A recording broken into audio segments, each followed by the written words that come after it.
way, the complex geopolitical quagmire that is the Byzantine Empire began in the year... Oh, that's where he went with that. You know, literally, I genuinely think that the start of that lecture is the start of a recording.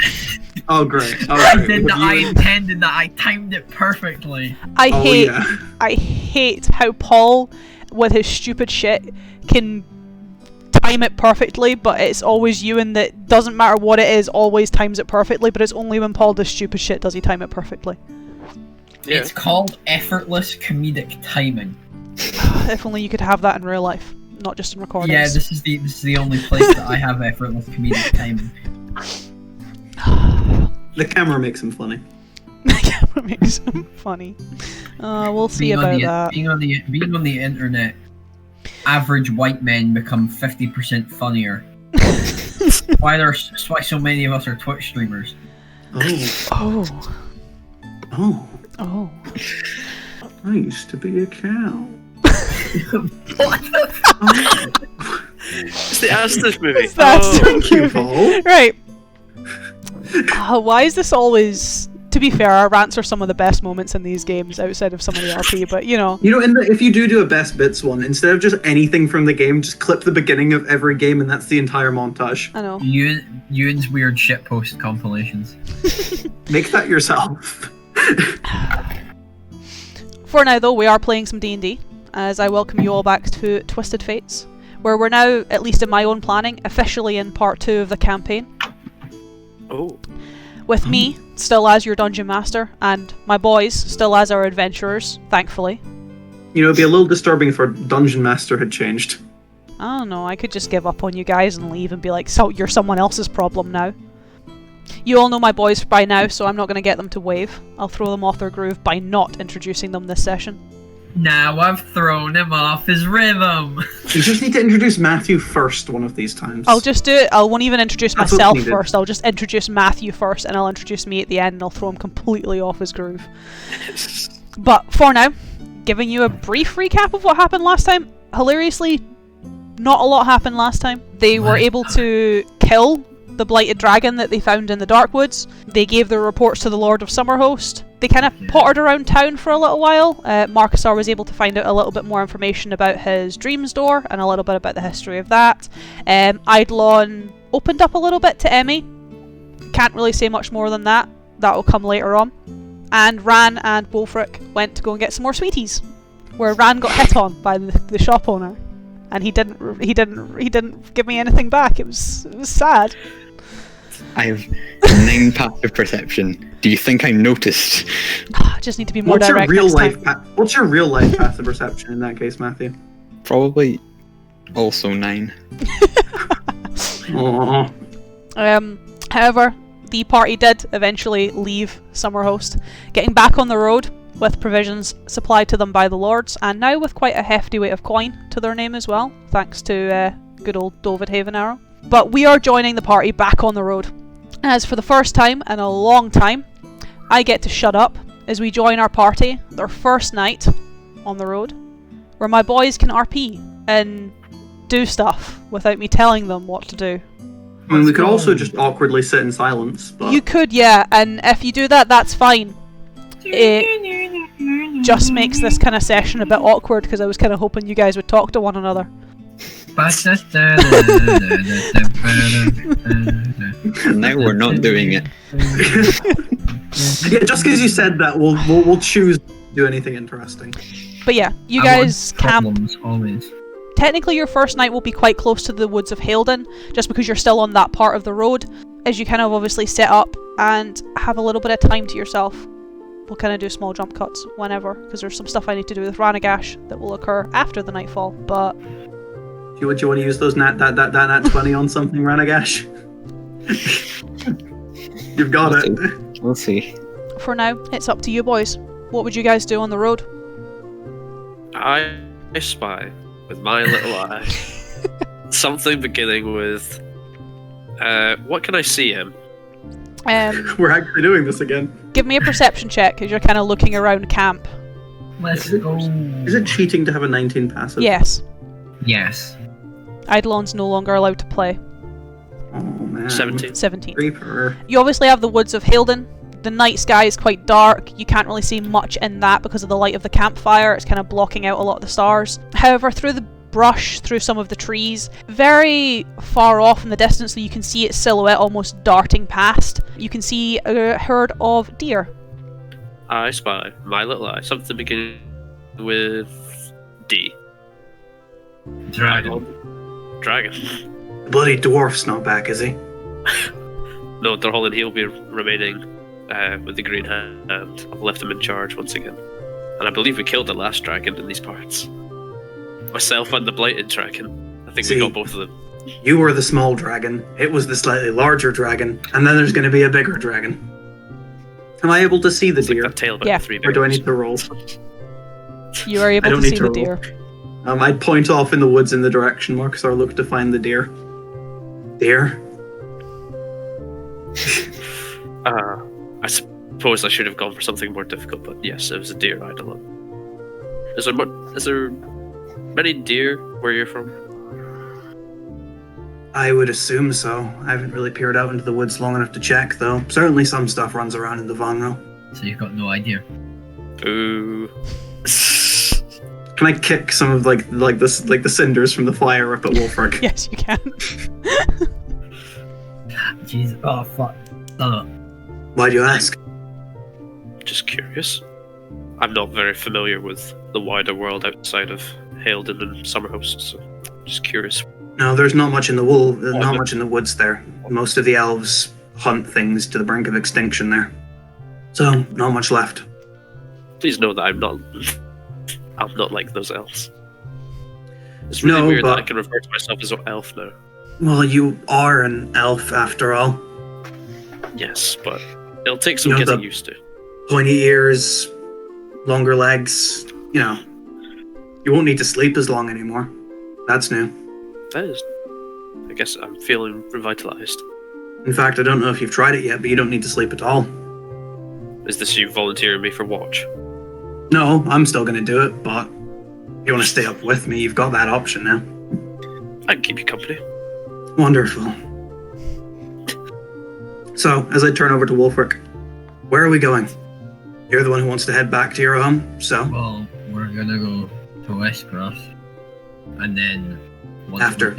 we're done there, we'll head to the Gildenfeld. We'll pass through Thornsguard, head to Holzall. as I'd We more can just find and hold. I'd more just sit in sense of silence for a second. Holzall's where I'm from. What's it like there? Is there much deer there? I mean, there is wild deer up in the trails, but not in particular. A lot of wheat, lot of trees, lot of rivers. Even after you've cut them all down? Hey, the lumber industry does everything in moderation. As long as you don't log excessively. I'm praying Lord Haven Arrow will do the same. I know you've got something against him, but he didn't seem to be lying when he said that was his intention. He didn't seem to be lying beforehand either. I guess I may have judged him incorrectly, but I still have my reservations. I don't know if you need to say that. Sometimes you just need to give someone the time to prove what they're saying is true, rather than just making the assumption. And hey, now that you're on the road, you'll have the time. If you get back and it's satisfactory, there you go. But if it's not, then you take it to him. Not much more to it. We'll see if he keeps his word upon my return. And if not, that's when you kick his shit in. God, I've dreamt of that. As Eidolon would take a long drink from whatever it is he's gotten to drink at this point. If I've stolen some alcohol, I've stolen some alcohol. I say stolen, just From pilfered. the Lord's You- collection of wines. You will have some water, but the majority of the liquid that would be provided in the provisions would be alcohol of various different strengths, just because it keeps for longer. Actually, on the topic of water, I turned to Marcus and Ranaagash. Do you two still have the water you took from the spring? I suppose I would still have this skin on me. Yes? Yeah. Do you know what it does yet? I mean, when I bathed in it, it changed me. Like, I felt revitalized, as if I'd gained 21 hit points. Why are there suddenly numbers appearing above your heads? I don't know. I'm trying to just convey it in a way that makes sense, and that was the thing that came to mind. Imagine if I had all of our health could be summed up as a singular number. I almost see like a 21 full green bar above your head. This sounds Yes. This sounds absolutely fucking absurd, and I have no idea what you guys are on about.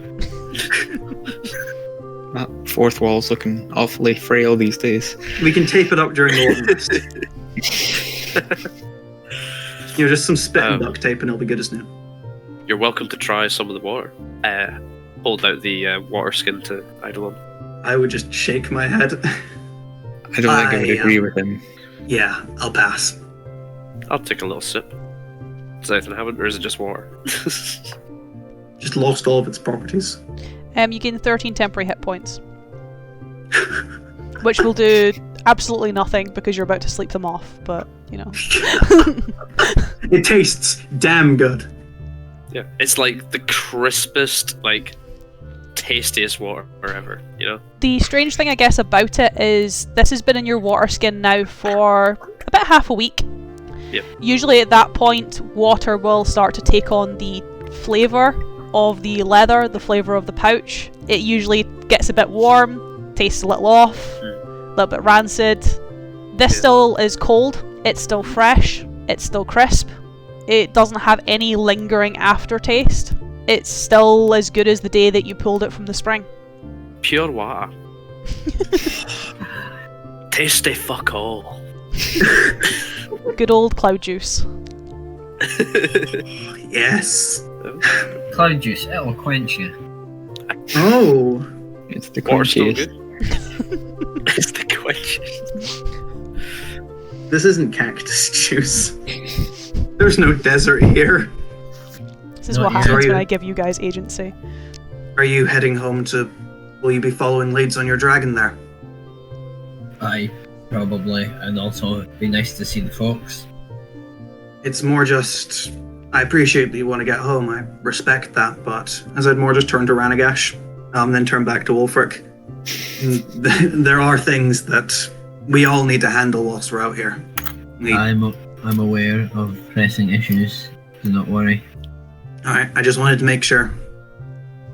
I don't have all too much else to say on the first night. I'm aware of how things work. Yeah, not much to say else either. I guess to Marcus, I would say, I'm here to assist you guys in whatever quest. I feel like I've grown closer to you in our travels. A slow nod towards Marcusar, or turning back and finishing whatever I'm eating. What are we eating? Matthew, what are we eating? For you, it'll be forage, because obviously you don't do the meat. There are obviously, I guess, vegetables supplied in the provisions as well as dried meat. However, if you're wanting to hunt something fresh, our hunter could give me a survival roll. Do we want some fresh?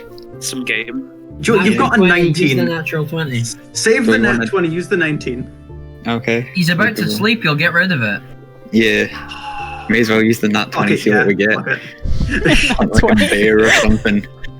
You know? It's gonna be real awkward when we have combat in the middle of the night. Not yet. He's still got 19. He's still got a 19. As Ran uses his nat 20 for his survival roll for his portent, He which saw means this. not only have you got a good kill, pretty decent stag, you then, obviously being a hunter, this is what you're trained to do, Ran, as much as you didn't really enjoy it, you weren't really the best at it, you are able to obviously get the deer skin, which can sell for a bit. The antlers also can sell for a bit. Also, if you want to ever whittle in your spare time, you can also just whittle the bone. But you also then have the meats, where you can eat some tonight, dry some out over the fire, slow roast it, and keep it for the road, which means you don't necessarily need to particularly hunt for the next couple of days, and you have fresh meat that you can essentially throw in with some veggies and make some good stew. Excellent, I've been We have stew. hankering for some venison. This is deer, isn't it? Yes.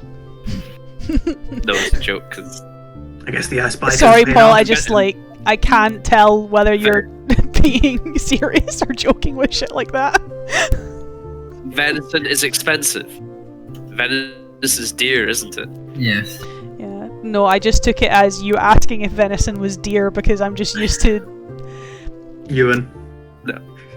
I mean, I'm more used to just that level of confusion from Paul. Right. This hole's looking pretty deep. But yeah, Paul, your I Spy really paid off. Must have helped Ranaagash. It's your fault he found the deer.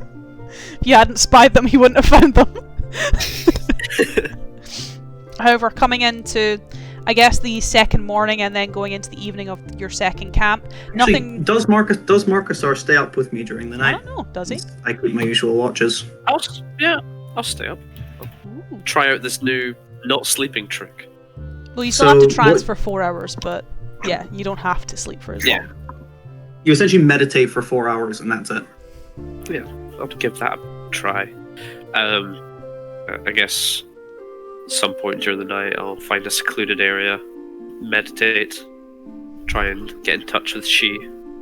Trancing is weird. You kind of feel your mind almost fight against your body as you want to go to sleep because that's what your brain is used to, that's what your brain's accustomed to. You can even almost try and feel yourself switching off and it just isn't happening. But when your meditation ends, you feel awake. You don't feel tired, you don't feel exhausted, you don't feel groggy, you actually feel a bit more alert. Though maybe the same could be said for Eidolon, is he is awake, but is almost trying to fight against it to some degree. Have I noticed that Marcusar's back awake? Yeah. I'd simply give a wave over with the non-manacle hand if I see that he's awake. So, how'd you find it? Not too bad. Certainly a new experience. The wife would go on and on about it. Usually try to mock me with it. I needed to sleep for 8, she needed to sleep for 4. Your wife was an elf? Yeah. I can't actually remember if Marcusar was present for any conversations about your wife. I have not discussed her very much at all. The only thing you would know about his wife is the fact that he was married. He never really told you anything else about that. I went into a little detail about Wulfric. With Wulfric. Yeah, so I think Wulfric knows that she's dead, so does Ran, but I don't think you do. I think you just know that Eidolon is married. Because I have the ring. Yeah, I would have seen the ring. Yeah. I also use it for shield. What was she like? Well, you can expect the usual compliments, kind, caring, generous, but that's rather generic. Very curious. She wanted to go places. She wanted to travel the whole world. Hilden was on the top of her list right after the Gildenfeld. It's a shame she never got to visit Hilden. I'm sure she would have loved it. Yeah, I'm sure she would have. What was her name, if you don't mind me asking? Faerith. Which you would actually heard already, because that's actually the word he uses to activate shield whenever he does it. So do you activate shield right now? No. No. It's not an automatic thing. No, it's conscious activating it. I had another question, but it's gone in my head. Fuck. You need to write these questions down, Paul. I do feel a little bad, Marcusar. You feel a little bit bad? Well, as he'd more just turn around with a very slight smile. I have to admit, I still don't like you, but I think I judged you a bit too harshly over the course that we've been traveling together. I can admit I didn't make the best first impression. And don't worry, I'm not going to start holding you to lower standards. Thank you. But what you did in Summerhost, you put aside your personal grievances with the man you consider to have murdered your father for a rational conversation. I can give you respect for that. I realise things aren't all as black and white as I initially thought. And the speech you gave me in my tent helped with that a lot. People don't change that quickly, Marcusar, so forgive me if I doubt that until I see it. Was me not changing to enough not enough of a change? It's certainly a physical change. I can't say I like it very much. I'm far too used to seeing elves. I didn't know elves were as common up north. To my knowledge, and you made me read a lot, especially down about Hilden. Elves are common down south, where you come from, but where they come from is the Vanral Woods, so where I'm from. Did you... Probably not, but I'll ask anyway. Do you know of an elf for the Vanral Wood called Thetorus? Reuven. Sorry? Reuven Thetorus. Is that correct? Yeah. I don't know if I got... Yeah, that's right. Okay, cool. He only thought he'd need the last name. I give him the credit there. Yeah, I only ever had him written down as the Taurus. I can't remember what his first name was, if I ever knew it. But can you tell me about him? I'd heard my father talk about him. I can tell you he's an absolute madman. Wow. How so? I'm assuming you at least know some of the histories from Milvania. It's where all of civilization started. I can't say I do. Like I said, I'm not very... I'll give it to you simply. Him. Everyone, except some humans and mainly the orcs, used to live there. And then one day, everyone died, is the easiest way to put it. What caused that? You could call it a plague or a disease. Taurus was one of the smartest we had back then. And keep in mind, this was about 250 years ago. He got very close to finding, I guess you could call it a cure, though it wouldn't have cured anyone who had been afflicted. It would have just been able to stop it. Vaccination? Yeah, but... How topical. Then he started to lose it. He started thinking that whatever this plague was, that it wasn't something we should be fighting against. He thought it was part of nature, which I can tell you was bullshit, because this thing tore through nature like it was... well, like it was nothing. If you'd have seen it, you'd have understood. Maybe I'll visit Aramba sometime, but I can't look upon it. You can't. There's nothing beyond there.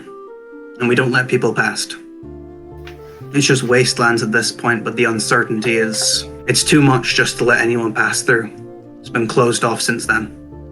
Still, I wish to learn more about the world, but I understand. Then you can learn about the Gildenfeld, and you can learn about Maiar. Those are your two biggest areas. I'm sure the plains have their own information to hold. We don't know where Taurus went, though. As Eidolon would more just look into, I guess, the dying embers of the fire.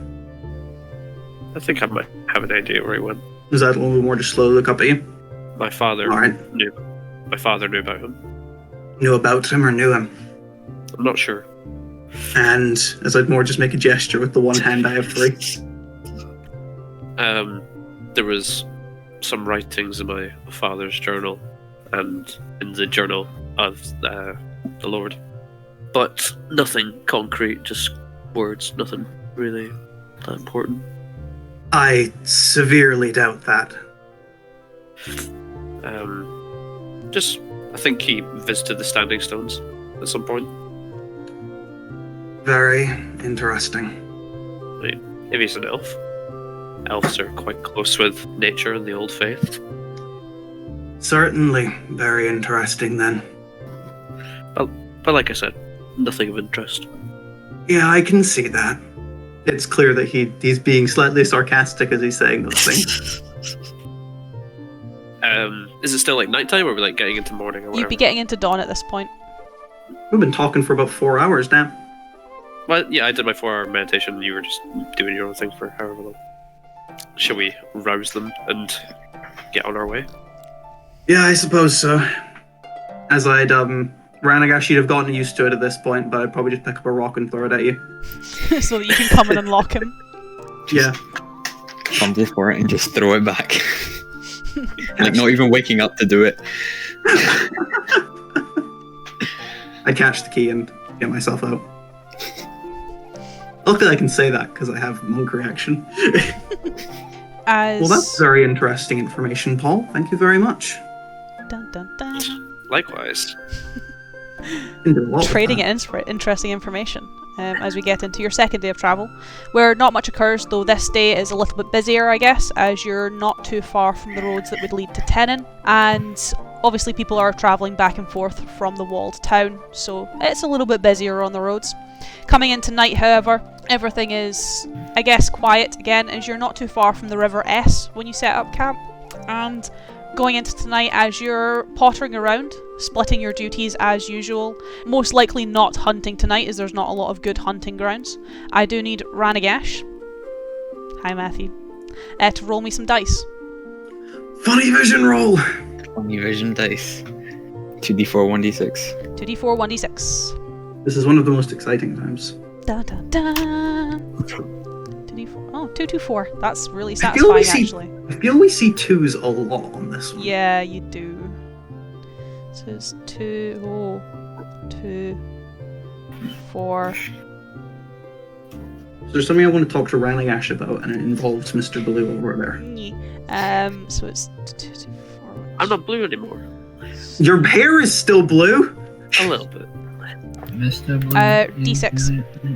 But then comes Mr. Night. If you don't 5.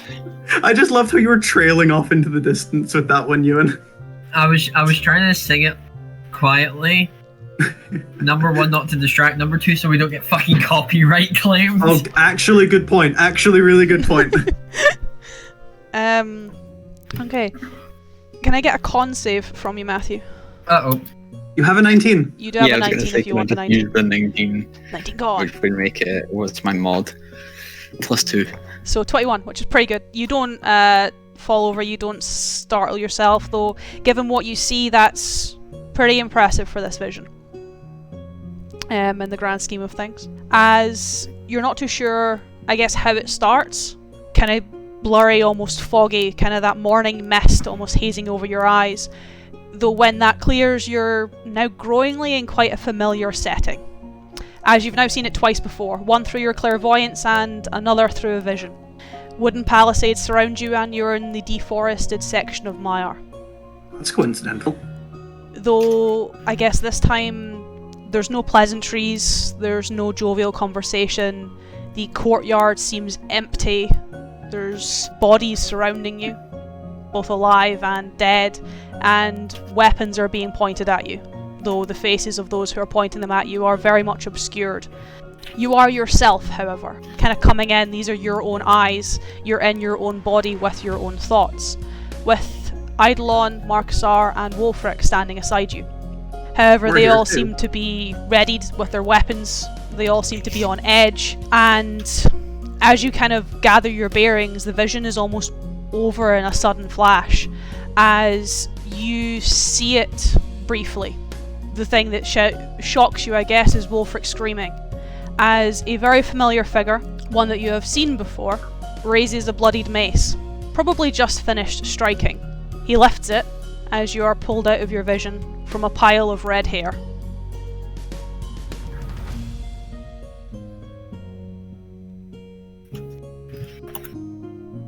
As you return to camp, we're throwing down a pile of wood.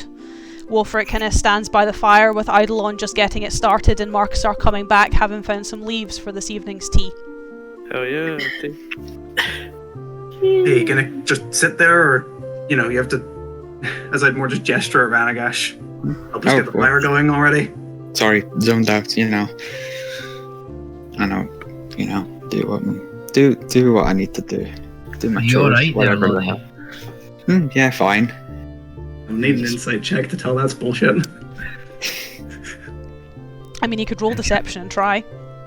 You know what, fine, let's do it. Matthew, let's see how Okay. convincing you saying Yeah. you're fine is. Okay, that's +3. 13. 19. Mm. And then they're all insight as well. Mm. It's a straight D20 roll. Yeah, it's bullshit. You know, No. Ranaagash, I meant what I said. If you're not okay, you can tell us. Yeah, I'm normally not the best at perceiving this, but if I can tell that there's something wrong, then either you've gotten shite at hiding it, or it must be really bothering you. I gesture at the growing white strands in Wolfric's hair.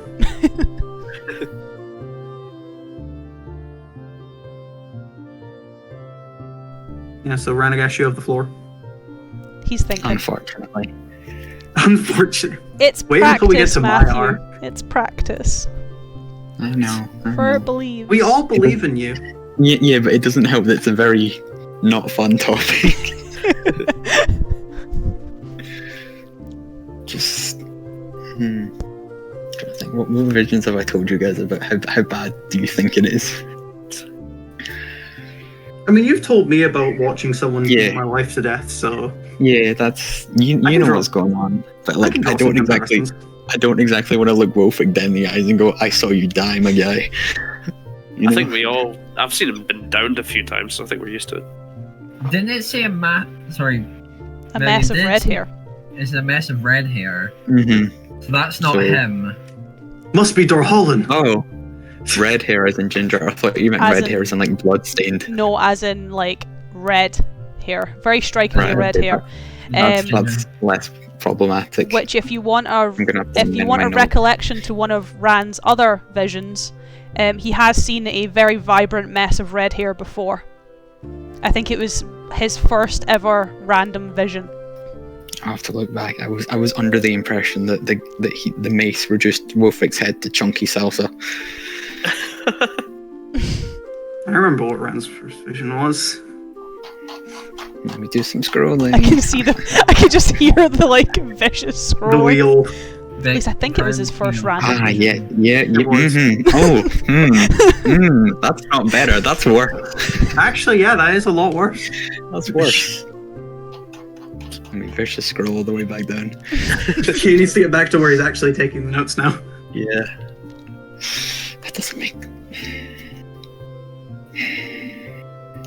It's bad, but when is it not bad? You know. It's bad, but I mean, it's You've only ever told us about the bad ones, so we don't really have a comparison. yeah. I was assuming it was bad. I just assume every time he has one, it's bad. I mean, it's not always bad. There was a time I saw, Wolfric's. Have you proposed yet? It's on the table, but I have not yet. So, how long have you two been dating then? As I turn around to Wolfric. Couple of years. I hear wedding bells. Large dinging occurs. Done. So what was this dream about? Does it concern one of us, Ranaagash? Yeah. Yes. Well, yes. Well, you were all there, Yes. and surprisingly so was your fiancé to be, if we want to put it like that. And I take it this isn't very good then. No. But your visions aren't set in stone, are they? No. He's afraid Sorry. of stone. Then surely, yeah. Wolfric, I. as I turn to Ranaagash, can he handle what you just saw? After how long has it been since? How long has Marcus been an elf? Is 2 probably the way days? of phrasing that. He's Days. been an elf for now about 3 days. Nearly 4 days. Okay. Let's give him a few days after what happened in the forest. Wolfric, are you okay with that? I can wait. Alright. I guess for now then, Ranaagash, are you okay? I'm fine. It's Right is right. seen someone die, seen nothing. Alright. I'll trust you on that one. Aye. Just as long as you're fine. Whatever you've seen, if it's something bad, I'm sure we can change it. Or if you saw the optimal outcome, I'm sure we can just leave it as it is. I think Marcus would very awkwardly. Okay, guess I might turn in then. I think he's got the right idea, you two. Get some sleep. Alright. Don't I even think put on myself once. don't think we even ate or anything. I'm just like, it's too weird right now. Let's just go to bed. Things got awkward. Let's just eat breakfast instead. As obviously your third day, you break through the kind of land break and you actually get into the northern portion. You get into the plains of Ellerant, these wide open hills that just seem to go on forever, to the point that this will be the first time you've really seen it, Marcusars. You've never really travelled further than, well, Tenon was the furthest you'd ever travelled north. This is it. One more step, and I'm further away from home I've ever been. Does he say that every minute? No, I say it with every step. I mean, you've seen that video. For the love of God. You can now see the hills turning into mountains. Like, actual mountains, not delves, not like little mounds of earths. Actual mountains. You see mountains, Gandalf. Far off in the distance. You can even see some of the trees of Maiar, very different to the trees of Halden, just starting to crest over the hills, these massive treetops. I was going to ask Ranaagash about something, but now I just feel it'll be way too awkward after the fact he's just had a proper vision. So I'm just going to leave that for now. Now you have night 3. It's still a little awkward. I'm imagining that was probably the most awkward travel we've had in a while. It probably was. I can't imagine there would have been a lot of talk on it. There probably would have been a lot of silence. Only a couple of rounds of I Spy, no one was really into it. And it was mainly just you doing it every single time, and you wouldn't really get a response, so you'd kind of answer it yourself. Oh, maybe an easier one, guys. Okay, as kind of getting into your third night of camp, would you kind of let camp lie that night, kind of almost have a day or a night to yourselves almost as a reprieve? Yeah, I think so. At the very least, I'd probably sit by myself. I'm probably going to fiddle with those strange crystalline fragments I got from the inside of the dragon. See if I can work out how they work. Then, question. Well, actually, 2 questions. First question, would you be fiddling with them for very long? I don't know. I have time, so I guess so. Second question, would you like to attune to them? That sounds like a question I should probably say no to. Sure, I suppose. Don't know what I just agreed to. You agreed to many things. Any of them good? Somewhat. I'd probably take note of this because I can't really send you it at this point in time, though I will send you it during the break, if that makes sense. As if you want to continue being attuned to it, you'll have to find a way to attach it to yourself, like either through like a necklace or like embed it in the skull. If I feel like that would technically work. If I feel like an effect from it, I suppose, which I'm assuming I do. You do, yeah. It feels not to yourself, but to your infection, I guess. It feels to almost empower it to a degree. It feels stronger. I guess if that's the case, what I'll do is I'll take like a few threads from my pack and like tie them around each of the crystals and form like a bracelet to go around my hand. Well, go around my wrist. Cool. Tight enough that it's not going to fall off, but loose enough that if I need to, I can just fling it off of my arm real quick. Cool. Well, there's a couple of things that this will do for you. The first one is, obviously, whilst you're wearing it, same caveat as most wearable magical items, and it's only when you have the arms of the astral self active. Oh. Okay? Because it's obviously influencing your blight, so your blight needs to be active, and that's how we've kind of personified it for this campaign. The damage, so the initial damage that the arms can do to creatures who fail the save, you roll 3 of your martial arts damage die instead of 2. Oh. So you essentially get like a dice up on that. 3d6 instead of 2d6. But the kind of more important one, I guess, the more constant, is for the duration of that, if you're making unarmed attacks with your arms of the astral self, so with your spectral arms, you roll double your martial arts damage die instead of the single. So you roll 2 instead of 1. My punches are now as strong as a greatsword. Yeah, so your punches are 2d6. However, it also has another feature because you're level 6. So you have your visage of the astral self.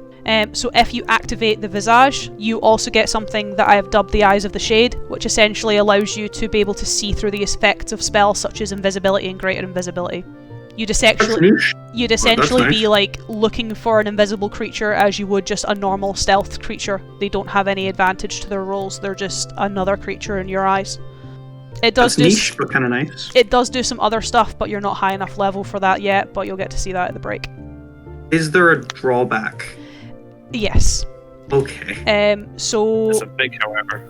It's not the biggest drawback in the world, because it is a bit of a stronger magical item. It does have a drawback, but it's not too bad. Whenever you are fighting against me for control of Eidolon, as long as you have the crystals, you're wearing the bracelet, you have disadvantage on those rolls.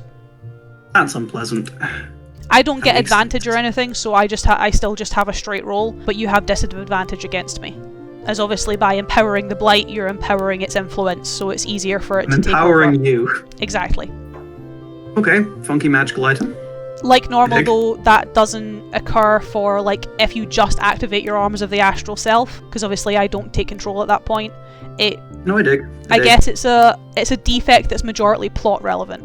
Yes, but plot-relevant defects tend to be some of the worst. True. Alright, that's what I do during the night, I suppose. Unless anybody comes up to me. Just add this all to my sheet. As I said, I'll send you the actual stat block I have for it at the break, but that's what it does for now. As I guess your night on the road is quite quiet, as you kind of contemplate many things. Though given current circumstances, that's not too, Outlandish. yeah. So, as you continue your travelling, getting into, I guess, the plains proper and starting to travel through the winding roads up here. For three of you, it starts to feel a little bit more like home. These are roads that you have travelled, these are roads that you know. And you start to camp in places that you've camped before, that are spots that you guys will have taken on the way down to Tenon, though obviously at different times as you never overlapped. A lot of the camp, like offshoots for camping on these roads, have been used 100 times over by travellers, by caravans, by mercenaries alike. And you kind of pitch up your tent, pitch up your bedrolls in one of these kind of leftover camps, making it very easy to start a fire in an already established fire pit, and, well, easy enough to find the best spaces for your bedrolls, as it's nice, it's warm, it's cosy. As would it just be another night of sleep for the four of you? Most likely, yeah. Yeah. I'm mainly think- looking at Ranaagash. Like, I have a thing I want to do, but it's not particularly, like, it's kind of geography dependent. What's I'm just kind of looking at that. what's the geography dependence of it? I want a rock. Okay. Any Find a particular rock, I rock? presume. One that I could, like, whittle into a runestone, basically. Because there's only so many times you can double tap a magic missile before the rock starts to take a bit of wear and tear. That will be easy enough to find, but give me an arcana, is obviously this is replenishing your runestones is something that requires a little bit of finesse and you might blow up. Yeah. We just hear a poof in the distance. Yeah. It's not the best carving you've ever done. Mm-hmm. It's It'll a bit take some more. work. It's a bit more of a hard stone than a soft stone, and Mm-hmm. it'll work. Imagine it would just take a while. With the axe, just whittling it down over time. And it'll be fine. Positives.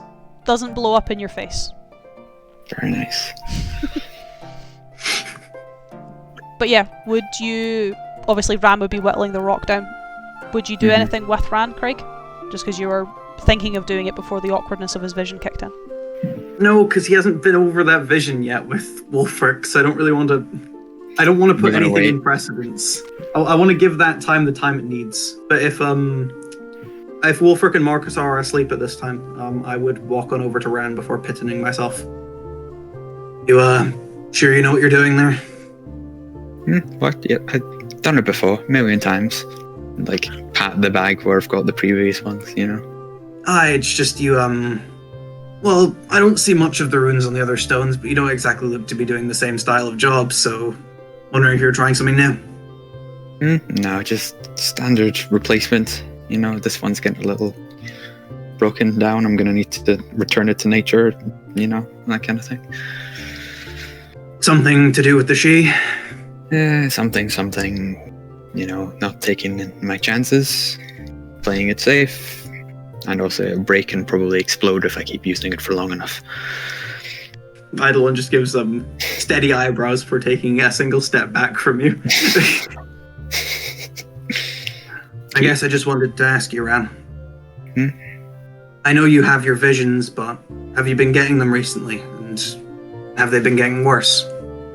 Just after what you asked me during our trip during Elden. Worse is a weird word. Subjective. Yes, that's the one. That's the word. Depends, I suppose. On the one hand, smaller scale, you know, it's usually us or weird and unrelated, like that woman you think is the she and the scourged Lord. I'm gonna make sure I pronounce that D. Oh, please. Always, like, stress it like that. Make point of it. I will. But still, what's the word? More pressing, I suppose. You know, it's a bit more present. Is that the word? What do you mean? More, less abstract. It's easier to see. It's easier to understand how Wolfric bringing someone to his knees with an axe comes into play rather than, fire raining from the sky or whatever, or ichor seeping from the woods. Have you seen that again, like? Not since Helden, I don't think. Well, that's at least good for you. Yeah. As I turn my gaze back to where the camp's sleeping. I know he was there when I asked the first time, so I'll ask now. Can he handle what you saw? Or maybe that's not the right question. Would it be right to tell him now? How far away from the Gildenfeld? Are we right now, you ask? Yes. It's about 5 days' travel from Summerhost to Westcross, so across the plains might take us a week and a half. To get to Drakenel, I'd presume. That's if we don't stop in Westcross or Kinreen for too long. And then from there, it'll only be a few days' travel into Hodsall. Gildenfeld words are weird. But I don't know if that's where she is, for example. She could be somewhere else. Yeah, that's the difficult part. You did mention her about that happening in the vision, didn't you? That it was related to... She was there, yes. I'm just making sure.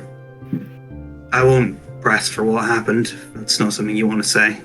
I know it's not your past, but I imagine it's still not great to see, whatever it was. Yeah.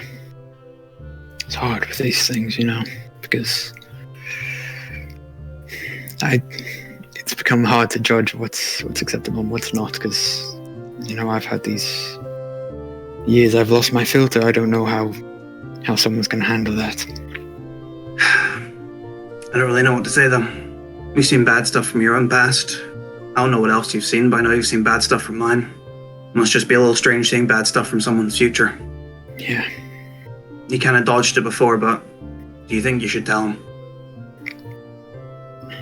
I think maybe he should see her first. What if this vision is the first time he sees her? Sorry, it's a little hard to make assumptions. It's better he lose some sleep over something that happened, over something that didn't.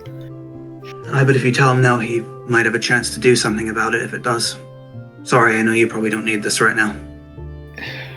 Is it worth it? Is what? Is him being prepared worth the cost of him being... Sorry, Ran, but I have to leave that up to you. I don't know what you're preparing him for. No, I'm aware. I think I'll leave it. I'll take my chances with what happens. Alright. The only reason I say it is that, well, if I'd have known something like that before my wife died, I'd have wanted to get her out of there before it could have happened. Hindsight's 20/20, Yeah. I can't fix what happened to her, so it's just in case he can with his, her. We'll see. Anyway, as I'd sit down, sort of next to the rock, moon's still a little bit low. Want to play a few cards before we head? Yeah, sure. Cute. Ran and Eidolon play cards. No, I don't have proficiency in cards. I'm going to get swindled. What do we roll for this? Because I have a -2 to charisma skills. Do you have proficiency in cards? No, I just have cards. Just part of packs. What do we roll? Or is it just flat d20? Just roll flat d20. Ooh. If you have proficiency in cards, I'd let you add proficiency bonus. 9. Yeah, you're getting swindled, Matthew. Somehow. As Eidolon's not great at cards, Wolfric's definitely better. You obviously played cards with him, he kicked your ass. But somehow Eidolon has no clue what he's playing and is still kicking your ass. Yeah. I'm playing blackjack and I keep saying go fish. Okay, so I tap my land 3 times, your turn. I summon Blue Eyes White Dragon in attack mode. What game are we playing? I just used all my energies to summon my Charizard. Am I doing it wrong? Yeah, and then I just throw down an Uno +4 card. Fuck! Oh, that sounds like a great card game. Oh. I have all the pieces of Exodia in my hand. What are you gonna do?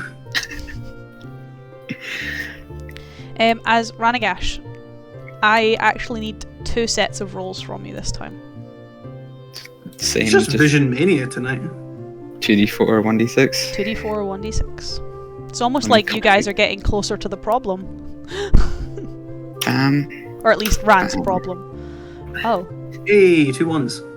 This feels like Ranaagash's visions.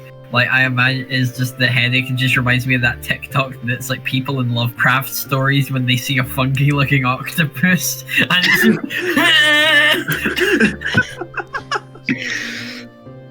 I don't know what you're talking about, but I can just imagine it through like the gestures you did.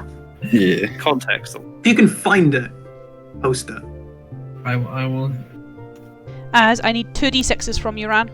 These are both d6 Okay. ones. Just gonna put them together. A 5 and a 4. 5 and a 4. These would be decent rolls. Night is young and full of terrors. Mm-hmm. We still need to kill something before the session ends. We've had a pretty good track of like a combat per session. Oh no, I don't like the sound of that. As Ran, your first vision occurs, I guess, more as you're waking up that morning. Mm-hmm. Where you seem to just be getting plagued with bad visions, I guess, is a way to put it. As this one is not so much about anyone, nor is it very reoccurring, but again, it's still that very much full of violence. As you're not too sure where you are, it feels very dark, feels quite cold. Everything seems to be surrounded in mist, obviously obscuring your vision, though you do see some buildings, I guess, that look like they've not been touched in centuries. Kind of falling, crumbling. As you're looking around, you see several other men and some women dressed in very similar garb to Eidolon. Obviously intact garb. He obviously wears parts of armour. This is very full armour. You can see the emblem upon Eidolon's that's scratched and broken is completely full on theirs. However, that's when I guess your vision turns sour, as your sight starts to clear and you start to become a bit more familiar in your surroundings, and as you are in the body of one of these soldiers. You don't recognise him, at least not to a degree. Though, I guess the only thing that's notable is a strange sensation you can feel on your hand as you twitch it. Obviously your bindings are keeping them together, but you're missing 3 of your fingers. However, then this figure that seems to be plaguing you steps out, though this time he looks very different. You're used to seeing him, I guess, very elfish. When you saw him in your previous vision, he looked normal, would be the best way to describe it. When you walked in his footsteps, he also felt, he moved with agility. He looked like an elf, looking down at your own hands, looking down at your own features. Here, he has some of those features, but not all of them. As almost knitted against his face, almost like he's wearing a mask that's been stitched onto him, though the mouth and eyes move as his do. Even the ear that's attached to his head kind of twitches.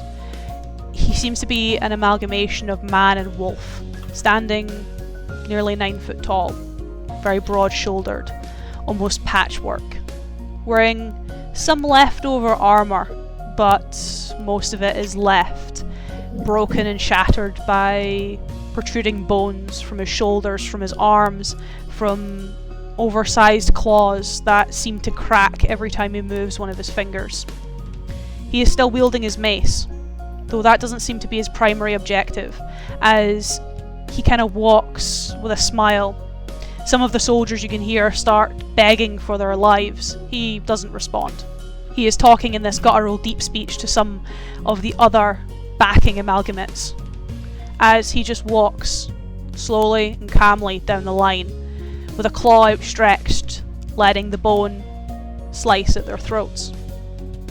one after the other, not even looking at them, not even giving them the courtesy of a final glance, as this vision doesn't cut out when he slices your throat, as it almost leaves you to bleed out, giving you that choking sensation, where I need a Constitution saving throw.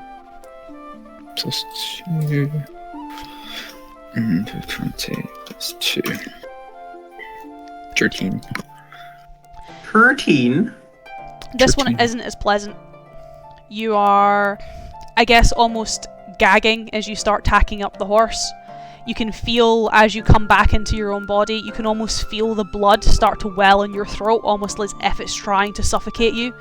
This is the first time that a vision, you coming out of it, is felt this real.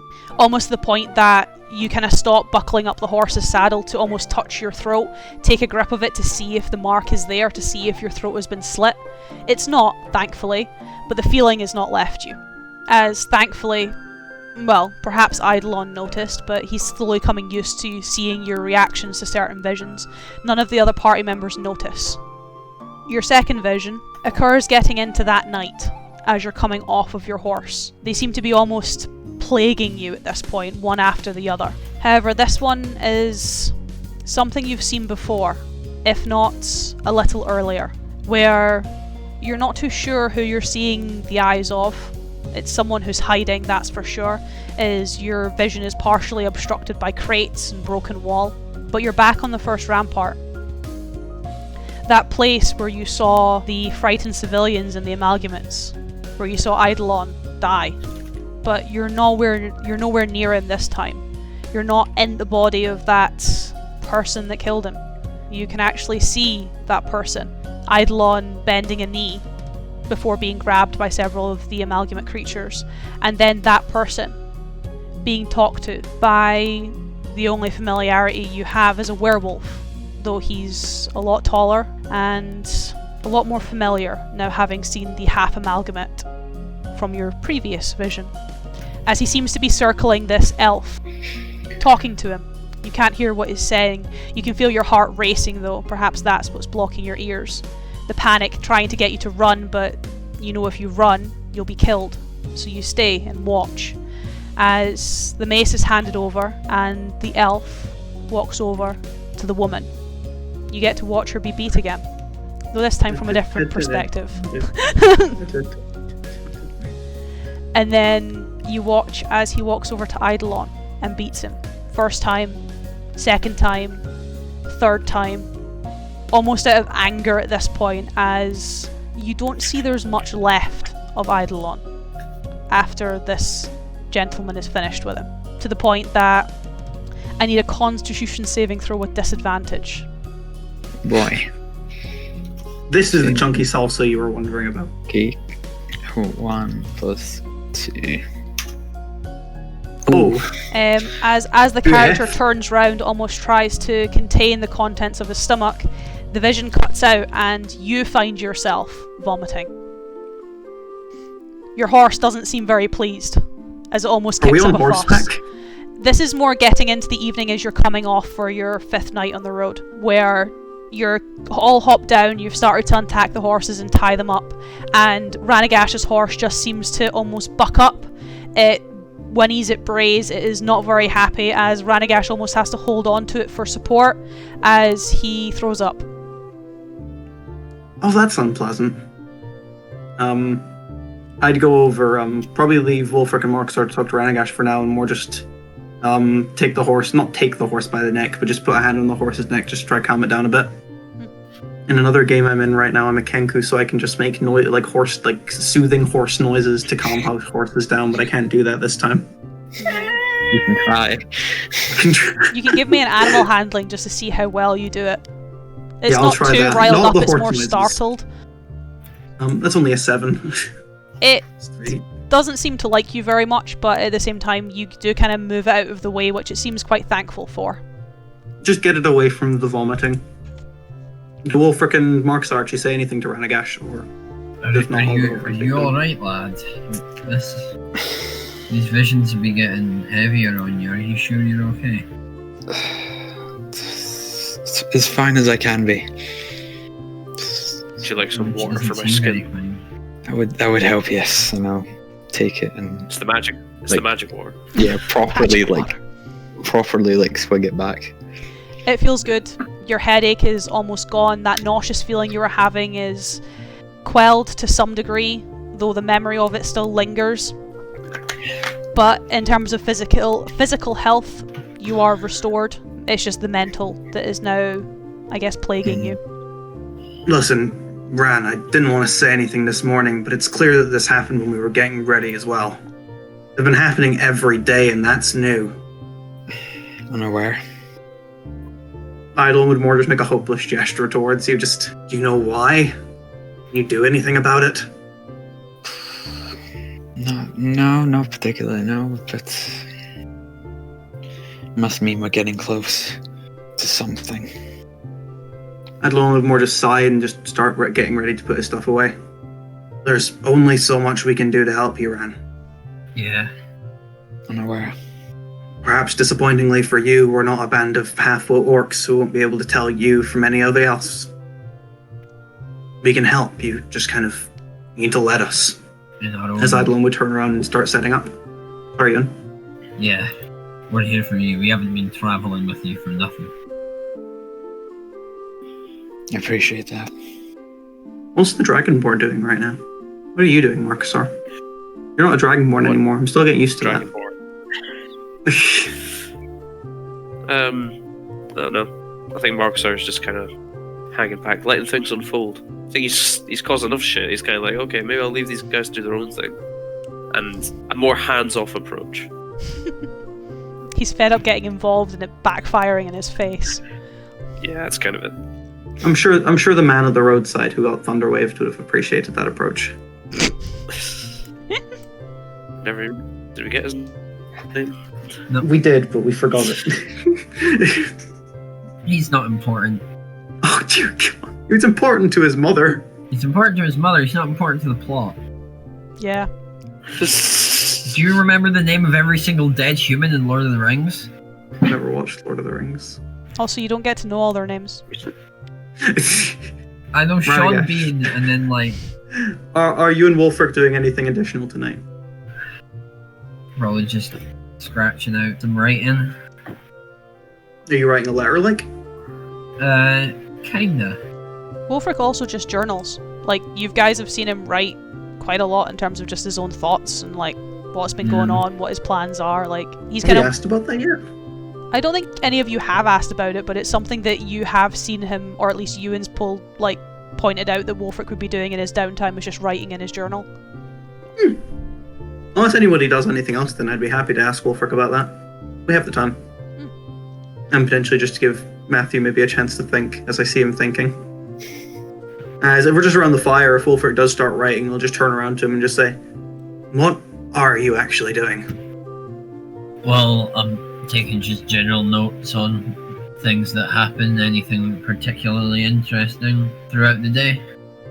I'm assuming the pages got a lot more full when we got to Summerhost in the Citadel. Yeah, the pages were very full during our adventures. Like today, just before midday, saw a really big bird. Nice doodle of bird next to the notes. It's you turn it around and there is actually a rather proficiently drawn. It appears to be like a stork. You know, I'd never guess it if you just told me that you used an axe, but somehow I already believed you had good handwriting, but it's still strange seeing it. I've also tapered in the back here. I've got an insurance policy. For? Well, I've been getting beaten to unconsciousness a lot. So, in the possibility that I am beaten to death, He's writing a will. I want things to be set out. There are these occupational hazards. I was fully aware of these occupational hazards. You know, enjoying the quiet time, and we're just gesturing at the wilderness around us. I absolutely am. I just need, which is perfect time to set things in ink before shit goes sideways again. Hey, For all we know, shit's not gonna go sideways. Maybe the last big thing we have to deal with is a dragon and a not so nice elf woman. Just Or the other dragon. colourful adjectives. Just the dragon. What do you mean? It's a I mean, we can fight it no problem, but a dragon is still a dragon. I suppose. No matter how you slice it. Just trying to think optimistically. Maybe we'll find it dead already. You're just hoping. I mean, I mean, they'd be gone, but then there's no. You want the kill. I get it. The kill would be nice. Kill would be nice. Well then, let's think optimistically. We find it one breath from death on the ground. Mercy killed the fucker, but not mercy, but just killing it. Hey, you can mercy kill it and rub it into it. Dragons are sentient enough. Yes. That's about me for tonight, though. Yeah. Again, there was something I was gonna do with Ranaagash involving Marcusar, but then that all happened with Ranaagash's first vision, and I just feel it would be insensitive. I mean, it can happen at a later time. What's with all the concern about Marcusar? He's not a threat.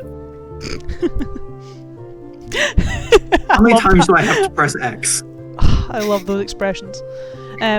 But yeah, I guess with you guys going to bed that night, we'll kind of take a small break whilst I set some stuff up.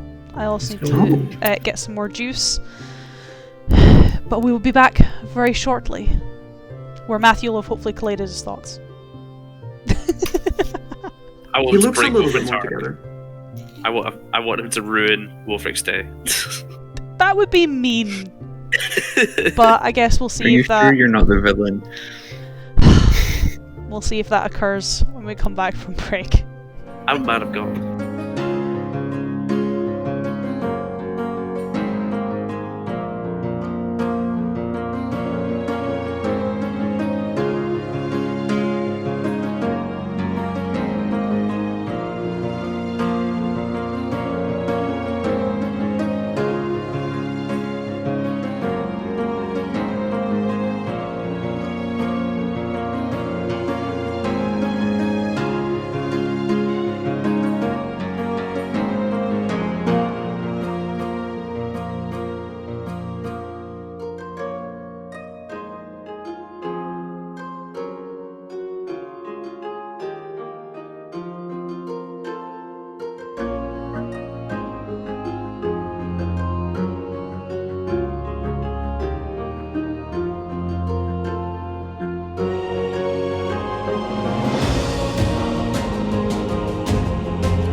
Kitchen gun.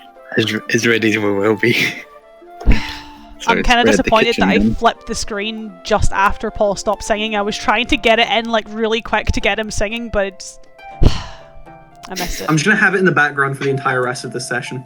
Please Like, don't. no matter what the mood is, it's just gonna be in the background. I need you guys focused somewhat. I can focus with this in the background. I'm doing it right now. God damn it. As long as it doesn't pick up on my recording, you're fine.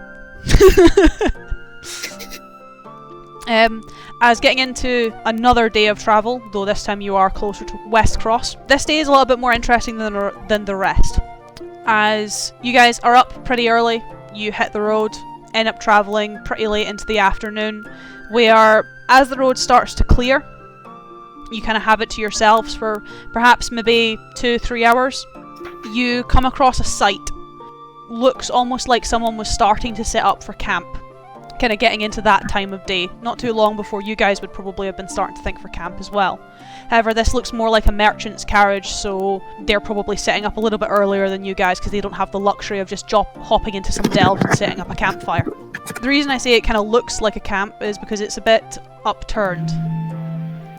There are several dead bodies, both on the road and in the camp. Both the horses that were pulling the carriage are peppered with arrows, and the carriage itself is knocked off of one of its wheels. It's still intact, but it's been pushed over, with the doors kind of flung open and the contents emptied. You can even see some of the silk satins and crates just scattering the scene, completely devoid of their contents. Eidolon, with your passive perception. Technically Marcusar now also with your passive perception. Weird sentence. You two will be able to hear, I guess, the groans of an injured party. Someone still alive in this mess. So I'll ready my hand on the sword and start moving in. Hand on sickle. Yeah, take out the axe. As you kind of round the corner, obviously breaching the cover of the carriage, there is a gentleman, a half-elf by the looks of it, just with regards to his facial features and his ears, sitting upon the ground, clutching his shoulder. He has a broken arrow in it. Half of it still remains in his shoulder, the other half seems to be pierced to the base of the carriage. As he sees the four of you rounding the corner, he tries to reach for his weapon. Obviously can't, he's a bit too injured for that. Looks up at the four of you. I don't have anything left for you to take, just... If you've come here to finish me, just finish me quick. Marcusar is wounded, can you... I can get the arrow out, but you'll have to seal it up. Sounds like a plan. As I turn back to the man after saying that out loud. He kind of looks at you a little bit more wide-eyed. You can kind of see that he is quite He has got quite a narrow face for a half-elf. You could have almost mistaken him for an elf if not having the round-tipped ears rather than the very big pointed ears. He has very similar skin to now Marcusar, kind of that tawny colour. However, I guess the most striking thing is with his eyes. They almost look like a deep ruby red rather than a kind of normal colour, quote-unquote. Though other than that, his facial features are... Again, very elvish, his hair very dark. He doesn't really say anything, he more kind of shuffles away from you, very cautiously. Marcusar's got blue hair, this guy's got red eyes, just seems to run in elves. Elves just be looking weird. Yeah. Well, he's a half-elf, so... You did say he's got an arrow in him though, yeah? Yeah, he's got half of an arrow, almost like he's managed to break off half of it, but he's not found the courage to either pull out this half or push it through. It's a little bit morbid, but the fact he's still on the ground, I'll gesture for Marcusar to move in on him. Move in on him? Well, I'm going to pull out the arrow, since he's not got the courage to do it. I need you to heal that up. Yeah, I'm going to cast Cure Wounds on him. Wait until the arrow is out so you don't heal the around the arrow. I put an arm on the man's shoulder and just... He does try and almost pull away from you, as you almost have to pin him against it. Don't fight it. You are being saved. Do not resist. Isn't it please do not resist? Please do not resist. As I just grab onto the arrow and yank it out. Yeah, that's not pleasant. I mean, it's not, but it's what you should do. You snap it in half and you pull it out. Yeah, he managed to do the snap in half bit. He's not managed to do the pull out bit. I'll do it for him. He does let out quite an ungodly scream as you kind of almost rip it out. And I heal him for 8. Nice. Still a bit of health back.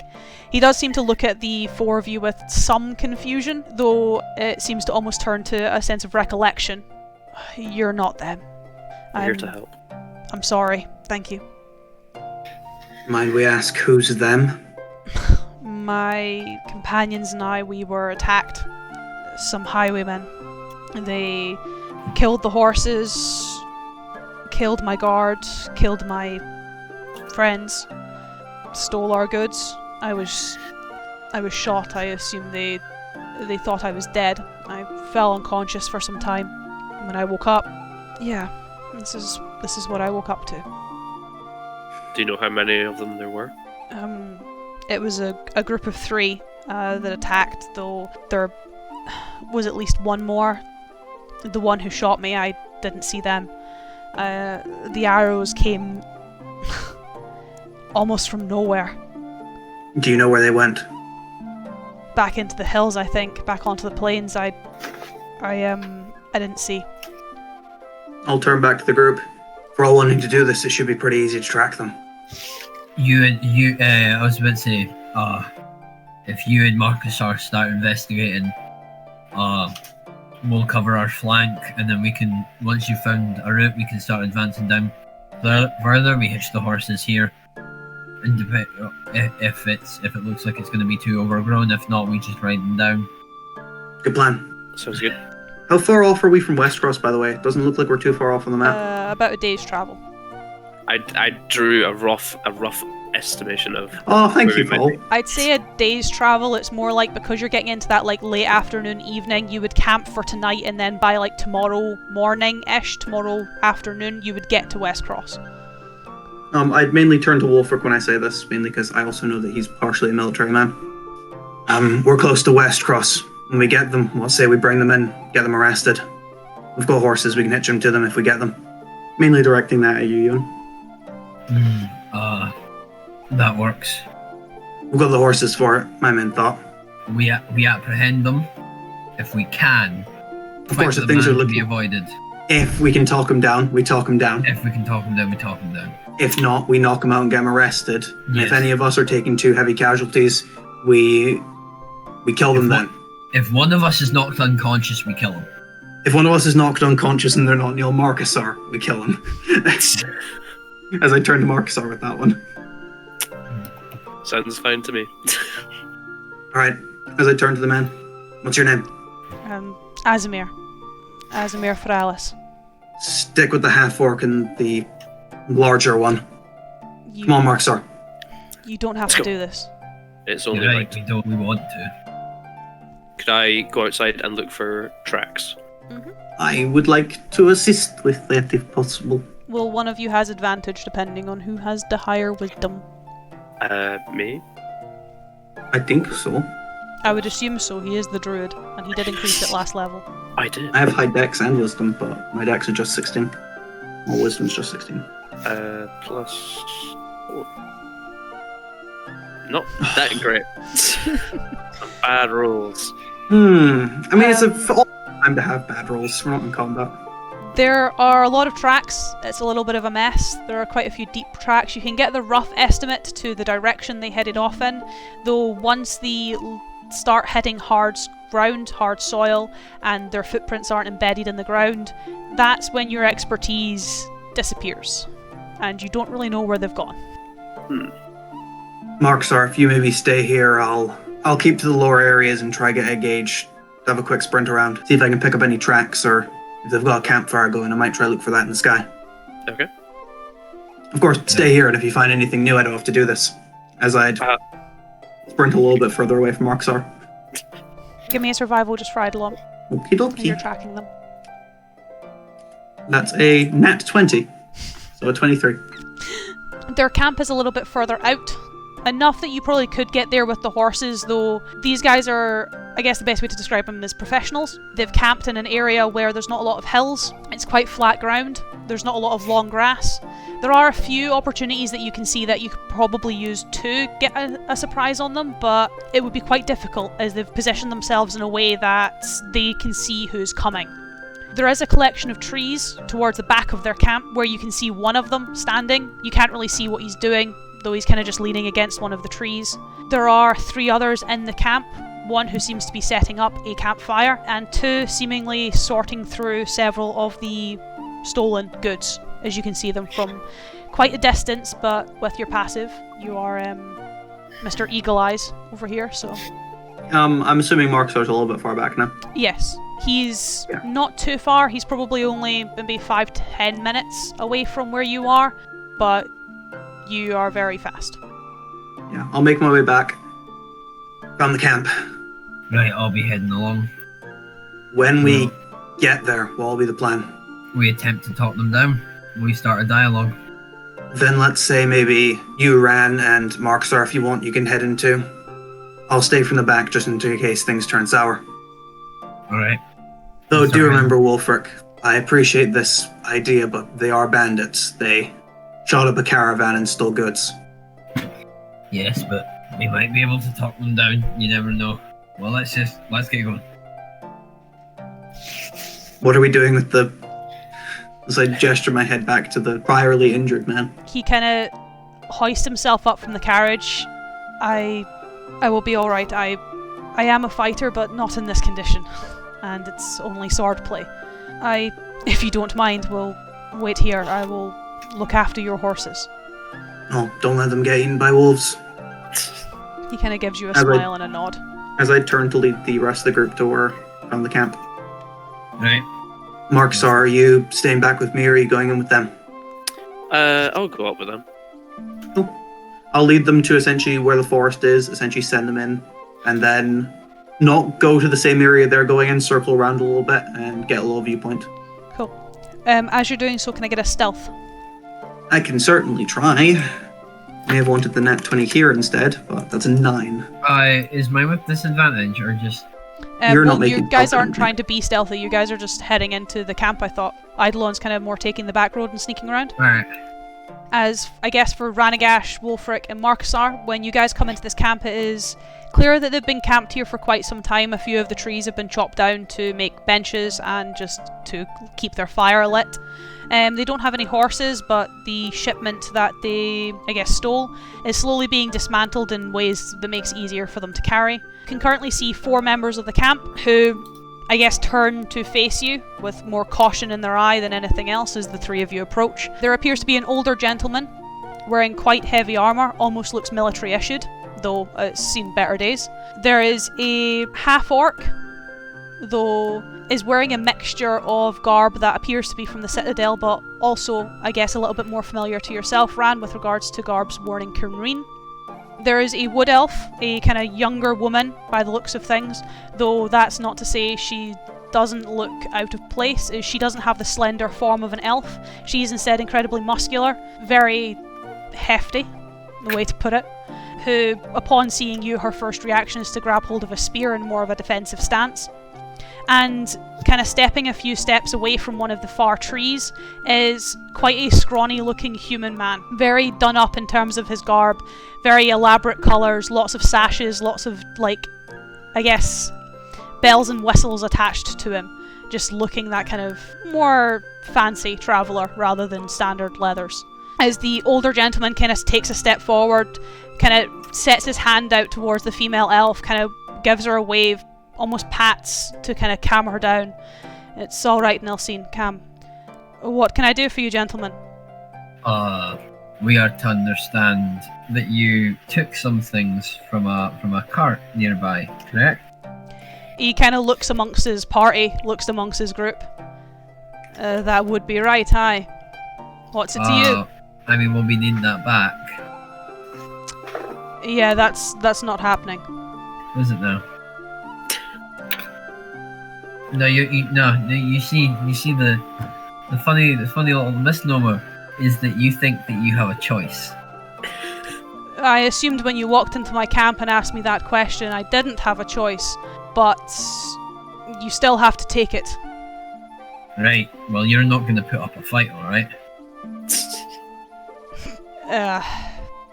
Why don't you find out, smart guy? See, we're playing that game, are we? Right.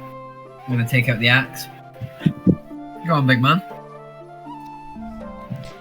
Give me a initiative roll, Ewan, just for yourself, just to see if you can essentially be able to move before him.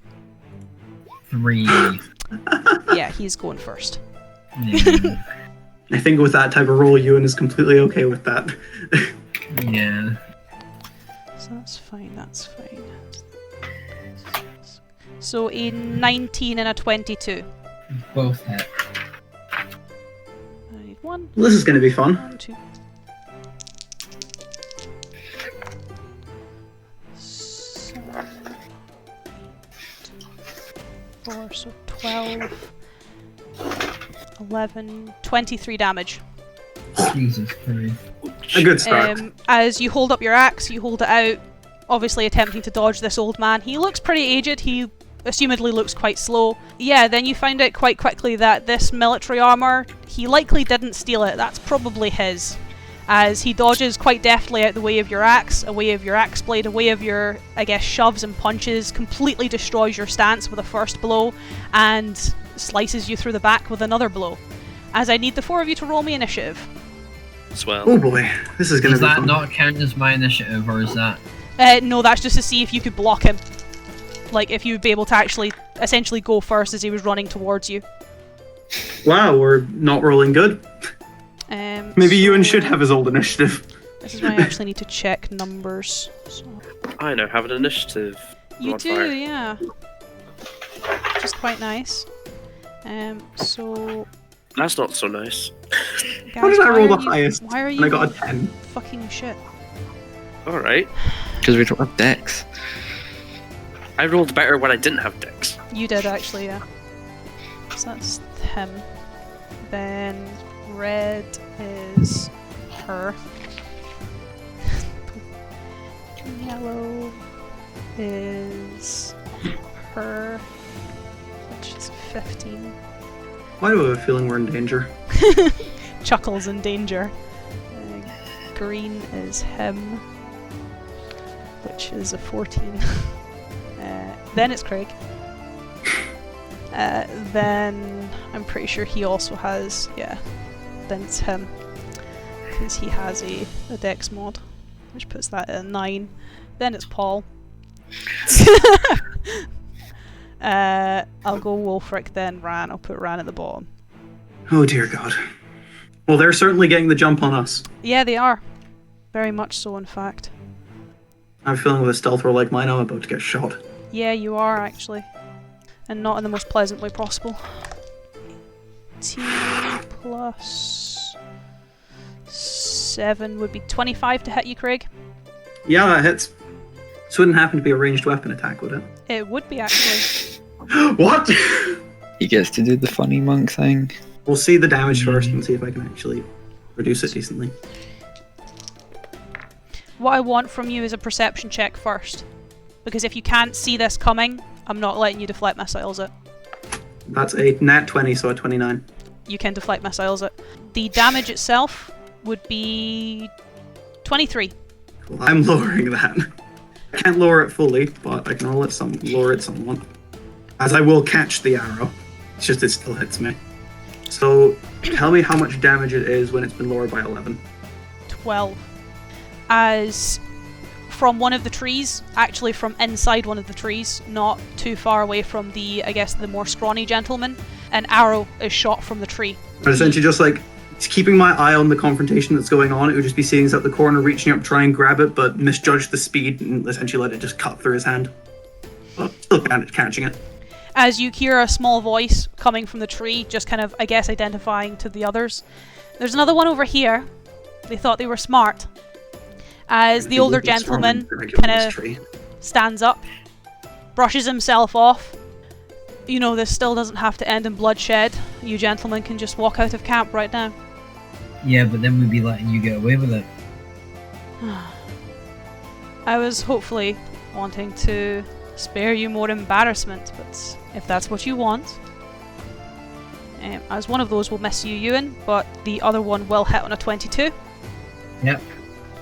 I don't think you can do anything else at this point because no one's really nearby, so it's just a damage. That's not a lot of damage. That's 6 damage. Oh. As he just kind of almost turns, flicks the sword back in his hand and just strikes it against your back again.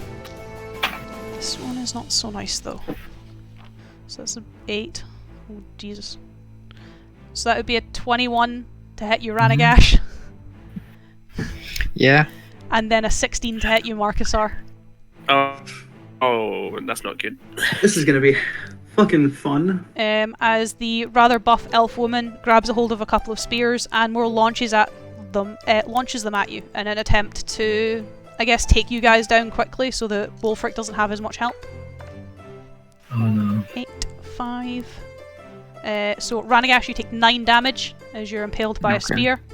Marcusar, you take 12 damage as you're also impaled by a spear. Impaled? Do I have to take it out then? Not quite, Maybe. but getting there. Damn. As Wulfric, I need you to make me a charisma saving throw. Charisma save? As the scrawny gentleman kind of calls over. Clearly they didn't know what they were getting in for. As he taunts you, and now, until the start of his next turn, you have disadvantage on your attacks. Oh, Jesus Christ. Ewan, are you okay? Can't have shit in this fucking house. I just get targeted and murdered and. And then he has a 1d6 attached to him for now. As Craig. I'm having visions where my wife is dead. Wife? She's yet. Wife to Let the man be. have goals. Let the man have goals. So I know where the person shot me with an arrow from, yes? Yeah. Can I see the person? Yes. It seems to be another one of these, I guess, demonic women in the tree.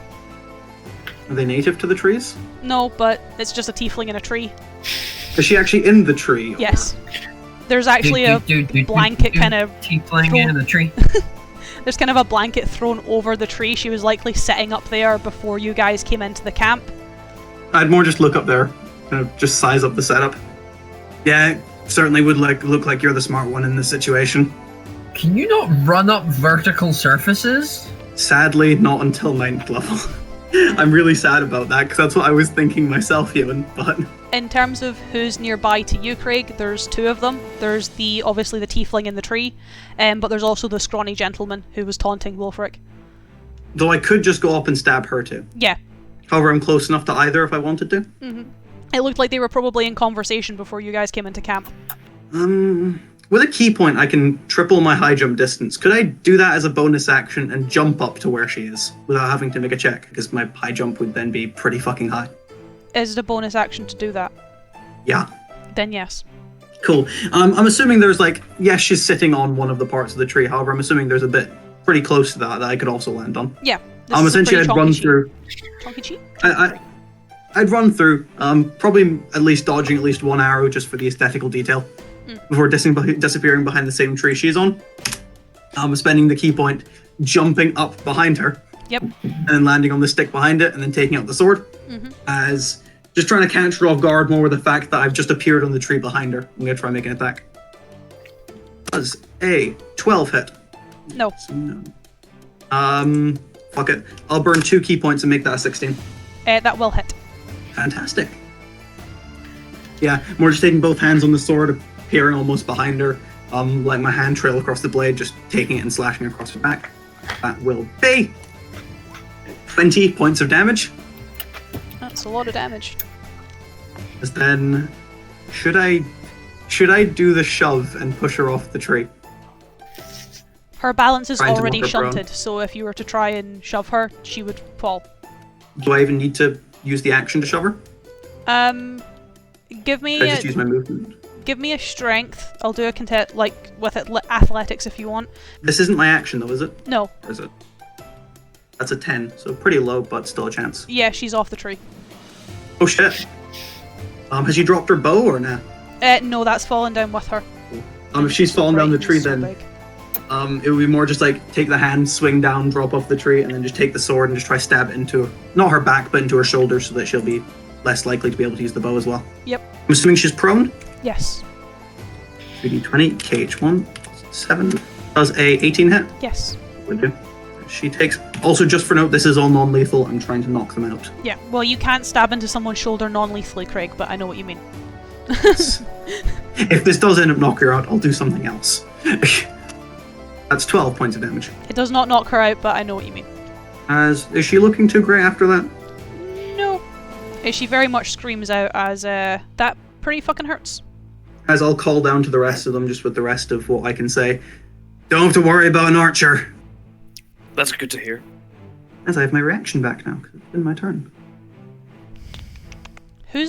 Who would you consider to be the most threatening out of Ranaagash or Marcusar? Who are you asking? Just in general. Who guys would you say is the most threatening?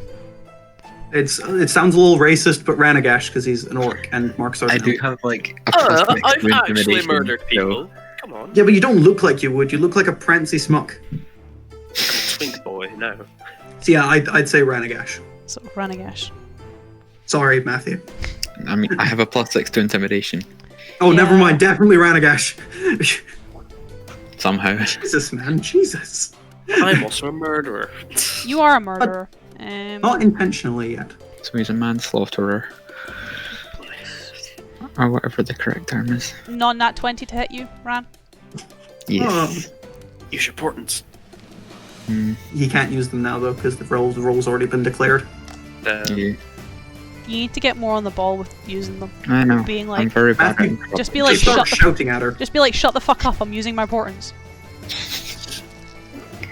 You need to shout at M to make her realize she thinks too I know. quickly. Yeah, Just shout at her. I'm on automatic pilot with these things, so you need to start, like, if you want to use them, I know. tell me. I know. I'm very bad at it. Just kill me. Just kill me. Like roll your damage. I don't mean just like, that's not me just longing for death. Though I'm assuming there's also a bit of that. I mean, yeah, but that's just, background Everybody radiation. longs for death. I don't. I quite like living, thank you. I enjoy 12, living as 14, well. 15. You I take want 15 damage, Ran. Okay. As the half-orc Mm-hmm. almost seems to disappear from your sight. Like, you just Oh, no. lose him, and all of a sudden, he is right beside you with a dagger in your side. Ah. I don't know if that will hit. That would be really funny if it doesn't. As that would be, I think, a 10. Yeah. Assuming I have my mage armor, which I think I would Yeah. with if I'm traveling, then yeah, that misses. As you now have a dagger in your side and a rapier to your throat, though that one you are able to avoid, almost catching the blade in your hand. Though if you keep your hand there for any longer, it might start hurting. Hey, it's the half-orc and the half-orc. Half-orc on half-orc action. Oh no. I'm sure someone's into that. Like that. As I'd rather moving be a full swiftly human or on, a full orc by the end of this. moving swiftly on, Paul. Sure go. I'm going to see that we are surprisingly outnumbered. Or like at least there was more people here than we initially thought, and I'm going to conjure animals. Specifically, I'm going to conjure 8 wolves. I was so close. You were so close. But I just have PTSD from flying snakes. yeah, they act as a group, so you don't have to worry about that. They do have their own initiative, so I'll roll that. They will also act on your command as well. Mhm. So I've got it up here. it is up to you what you issue them as a generalized command. As they envision that they'll be like, because they are fey spirits. They don't have to look like wolves. Nope. So I imagine them kind of like gathering themselves from like the earth and the leaves and stuff that's around us, and I just have like these 8 fucking wolves around me. I look badass as hell, as I always do. And the main guy, the scrawny man who seems to be in charge of it, I'm going to command the wolves to attack him.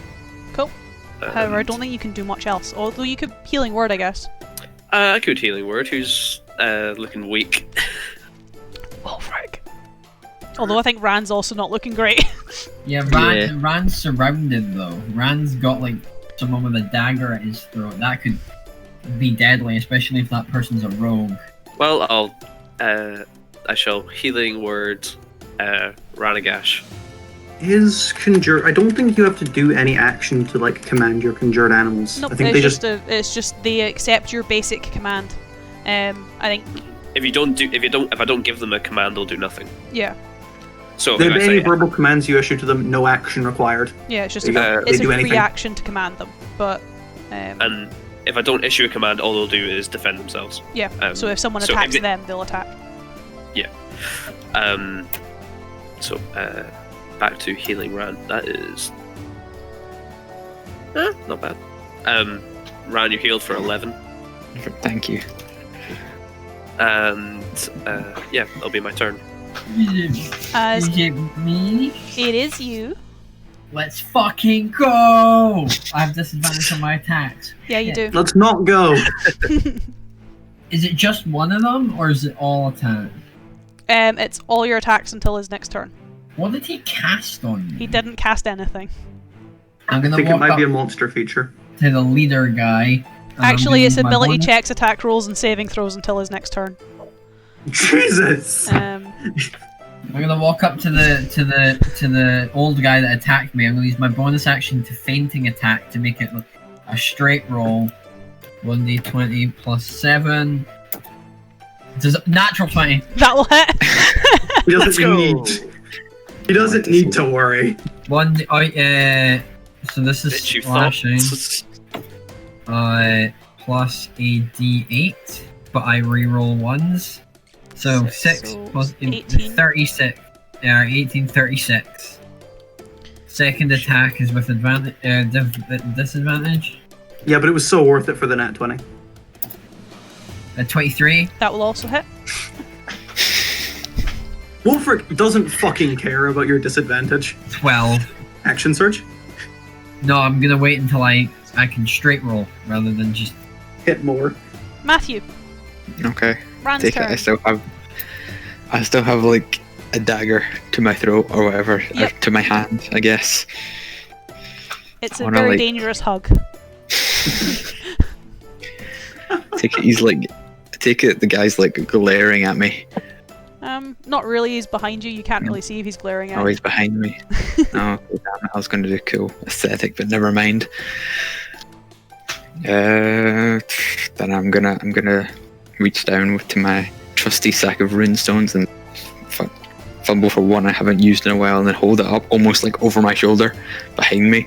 I'm gonna cast Hold Person, and I'm gonna give him the nat 1. Oh. Oh. No saving throw for you this time. Oh. motherfucker. I saving refuse throw. your saving throw. Yeah. That one probably fails.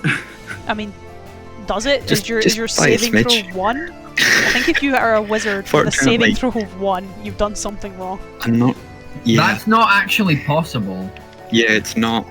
Because it's The what, lowest 8 possible plus- saving throw is minus 7, but at first level your proficiency bonus is +2, right?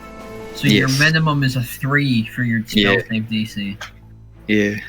And then with that done, I'm gonna, to use the technical term, get the hell out of dodge. Yeah. Well, he And can use my- reactionary attack you, so... Yeah, use my full 30 feet to book it.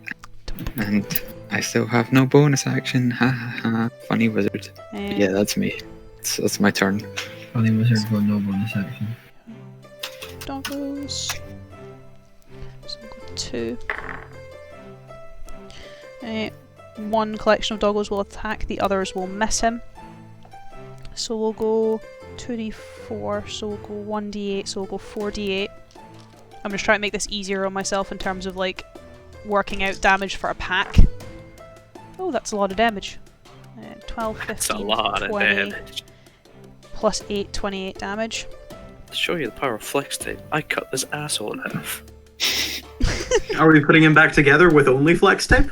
As Paul, your wolves seem to be quite effective. Hell yeah. They are able to, I guess, more surround him and, to a degree, swarm him. Some of them seem a bit more effective than others, though they are all trying to pile on one guy, so you can kind of expect that to go a little bit awry. But they do a fair chunk of damage to him. What we like to see. Craig, does a 20 hit you? Non-nat. What's attacking me? The ranger that you have pinned to the ground. Doing what exactly? You see she's kind of can't reach for her bow. She obviously can't grab it. She takes a sword from her side, kind of pulls it from the sheath and attempts to stab it into your side, almost to get you off of her. With my free hand, I'm going to use my reaction till she grab the sword and cast shield. Cool. So no, it misses. As she misses. In that case, just wrapping the shield energy around his hand instead of like projecting as the barrier, just to grab the sword. I'm sorry about your wolves, Paul. Oh no! Oh no! What happened? Oh no.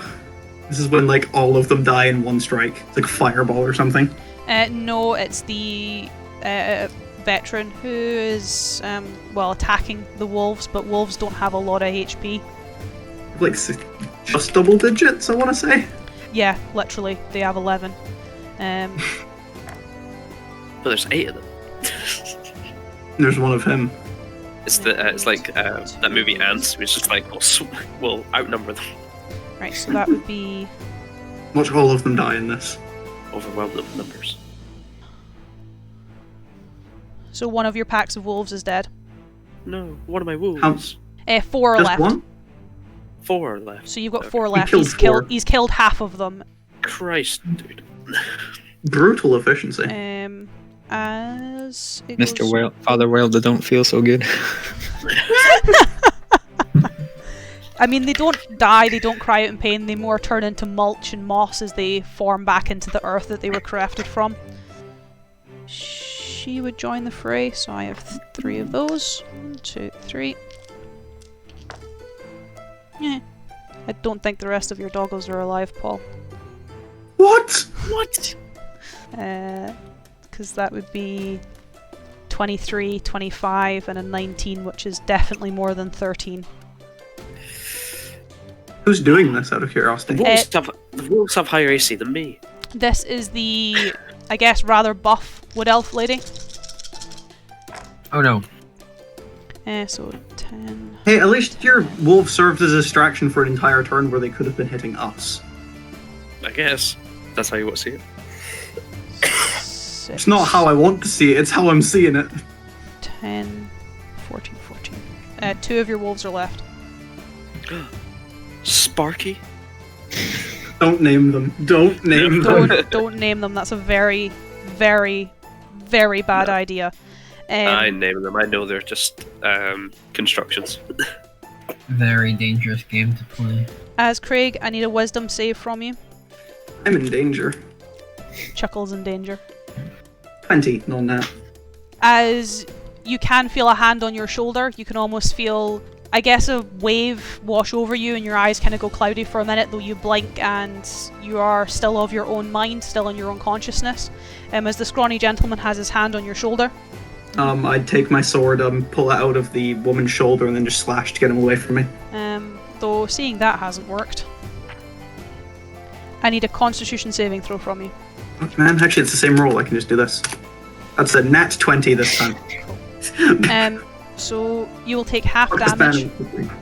ban. You are knocked off the woman, but not much else. He will also take some damage. What's he doing?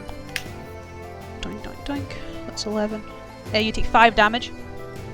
As seeing that you are, I guess, not under his manipulation, under his control, he instead kind of takes a step back, puts his hand to the earth and releases a thunder wave, though is quite quickly to almost jump in front of his own spell as you are knocked off of the female ranger, as he puts himself between her and his spell, taking the damage for her. Very interesting. Just because it's Thunderwave, I'll staticize the nat 20 as I step 1 foot back. I take a single foot step back. As it's now your go. Neat trick. Alright, fine. He is very, he doesn't say anything, he just more looks at you. He is very much putting himself between you and her, though. Ah, it was like that, then. Also step forward, circle around, catch him from the side, I'll attempt it, and make a sword strike. Does a 23 hit? Yep. Can you make me a constitution saving throw, please? 14. That's the DC. That's really sad. He's not stunned. However, he does take 15 points of damage. That's not the right damage. That's the right damage. As you attempt to stun him, as you attempt to hit him, you can almost see him wince, almost curl into a tighter ball on top of her to make sure that you cannot get him off of her.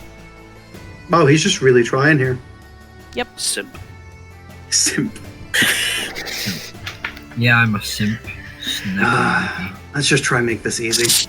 As I take the sword again, keeping it in his side, more just pressing it in further. Does an 18 hit? Yep. Can you give me the con save one more time? 4.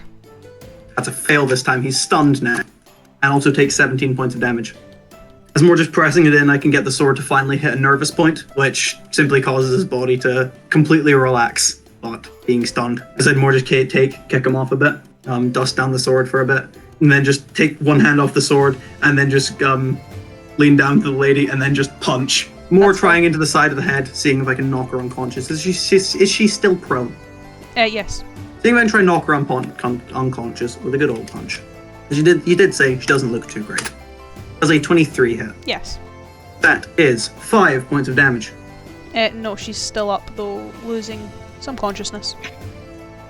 Should I use my last key point and flurry of blows it? Is that worth it?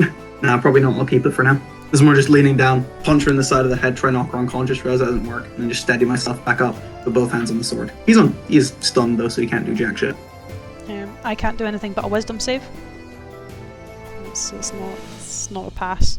From? So I'm assuming a 6 doesn't hit your DC, No. Ran. No. As the half-orc is still paralysed, still held in place.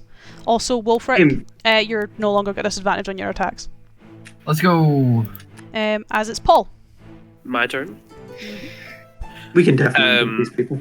Are my 2 wolves still attacking that guy? Yep. Oh, they are. Yeah, 2 wolves. 2 They're loyal to the end.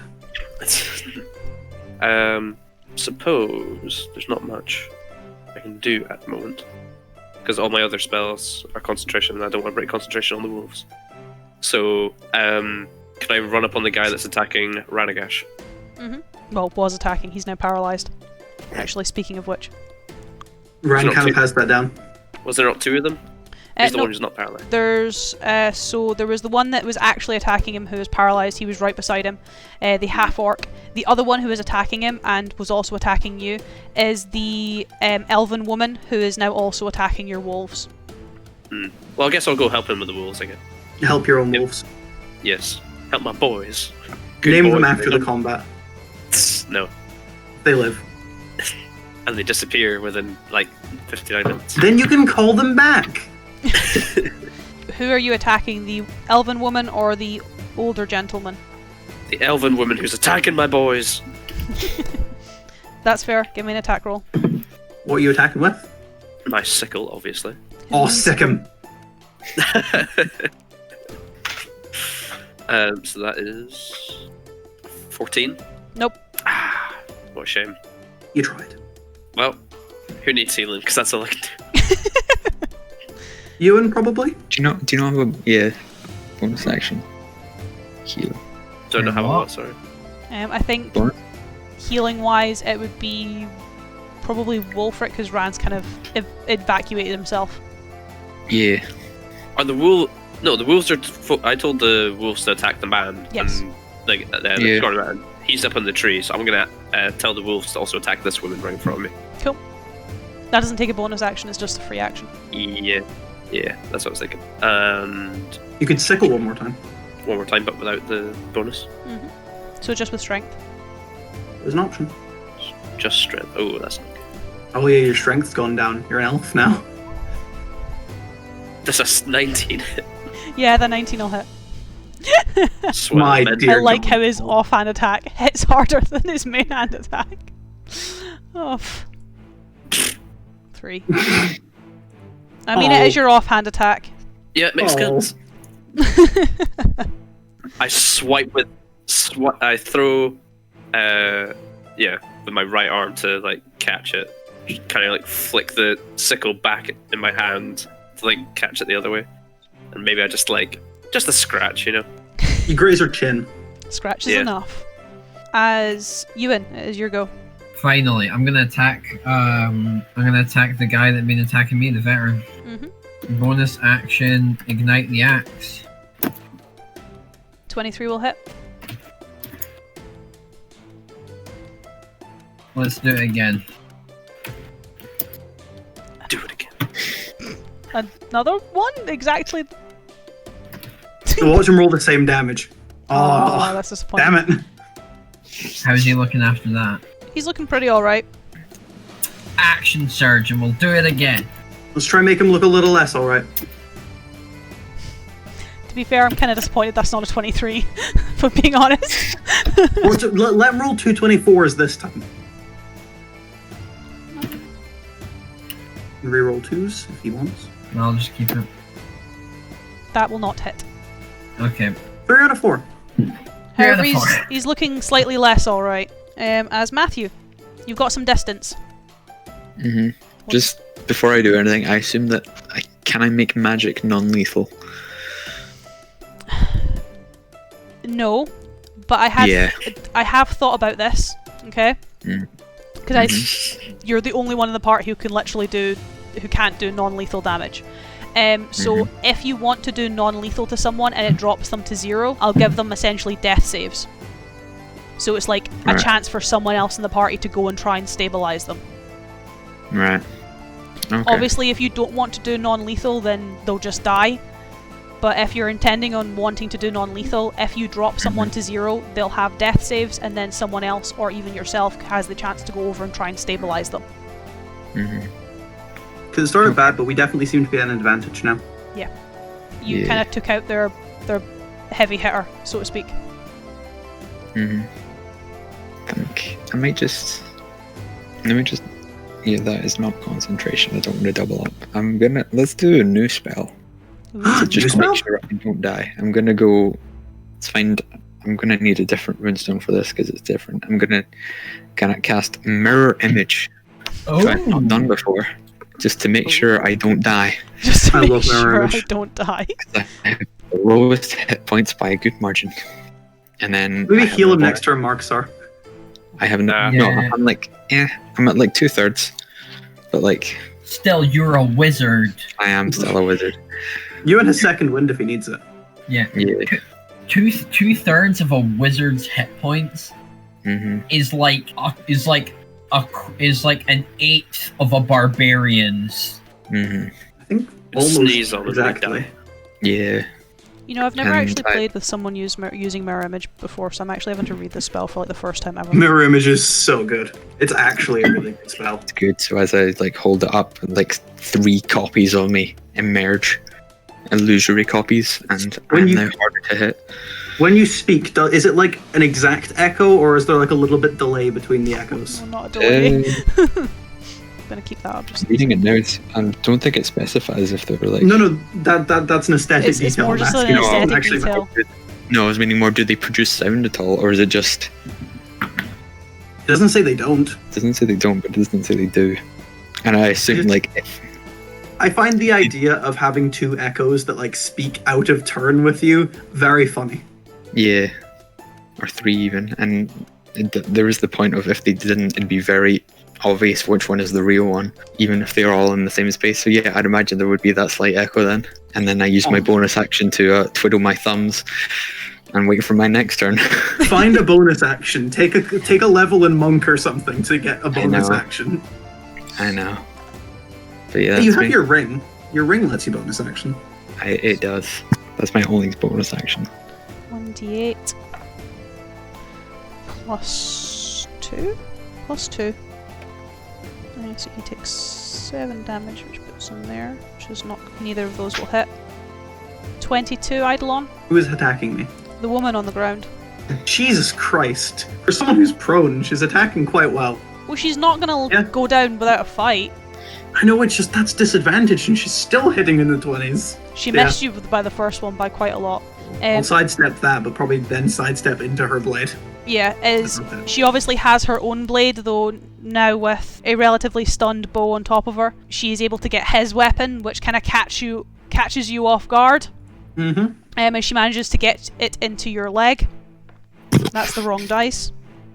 That's not a lot of damage. Actually, no, it's 2 of these. That's better damage, but still not great. That's 13 damage. 13? Jesus. It's the lowest I've ever been. As she stabs and more rolls getting herself up, though very wounded because of her shoulder.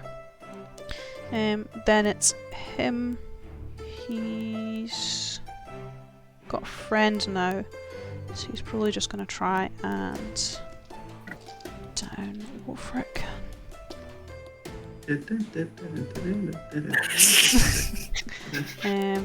So he's going to go one of his to give her an attack against him, which gives her this. So that would be 23, and then an 18. Both to hit you, yeah. Yes. Cool. So his is a. Can you split up the damage of the two attacks? I will do. The first one will be his damage, and then the second one will be his companion's damage. Okay. His damage is. Is this just one attack or two attacks? One. One attack. 12. Okay. And then hers is. I think it's. Is hers a melee attack? Yes. Okay. 4 plus 4, 8 damage. How many attacks was that? 1. Okay, I'm unconscious, and that second attack, the first attack put me unconscious. That second attack is 2 failed death saves. Guess I know what I'm doing. Next turn. Sorry, Ran. Yeah, she would take out the last of those. That'll hit the wolves. The last of your doggos are dead, Paul. No! I knew what I was signing up for. How's the day? That's the day. Whose turn is it? It would be the bard's turn, however the veteran is going to speak. As he kind of looks, I guess, now at the three of you. Put down your weapons. I can get one of my friends to help your man. If not, he'll die. As an out of character thing, Wolf, just as an out of character thing that you guys would know about, and you should know Wolfric. Wolfric would not want you to do this. Yeah. Wolfric knew what he was signing up for. Mhm. I wouldn't do that. Ran, Eidolon. I am not there. I'm dealing with these two up here. You will be able to hear him. Nah, he's not too aware of my presence yet, so I'm gonna keep on the two I'm on. Also, Marcusar's not, so I have no reason not to. Your sympathies mean nothing. Yes. As Craig. Mm-hmm. My turn? Bard can't do anything, he's stunned. Cool. The woman's standing up now. Yep. Yeah? How injured does she look? Pretty injured. I'll more just give a heavy sigh. Take the sword in both hands again. I'll make this quick. As a nat one. I'll make this quick. Which ruins that a little bit. You go to lunge at her. Sword's not broken though. Sword's not broken, thankfully.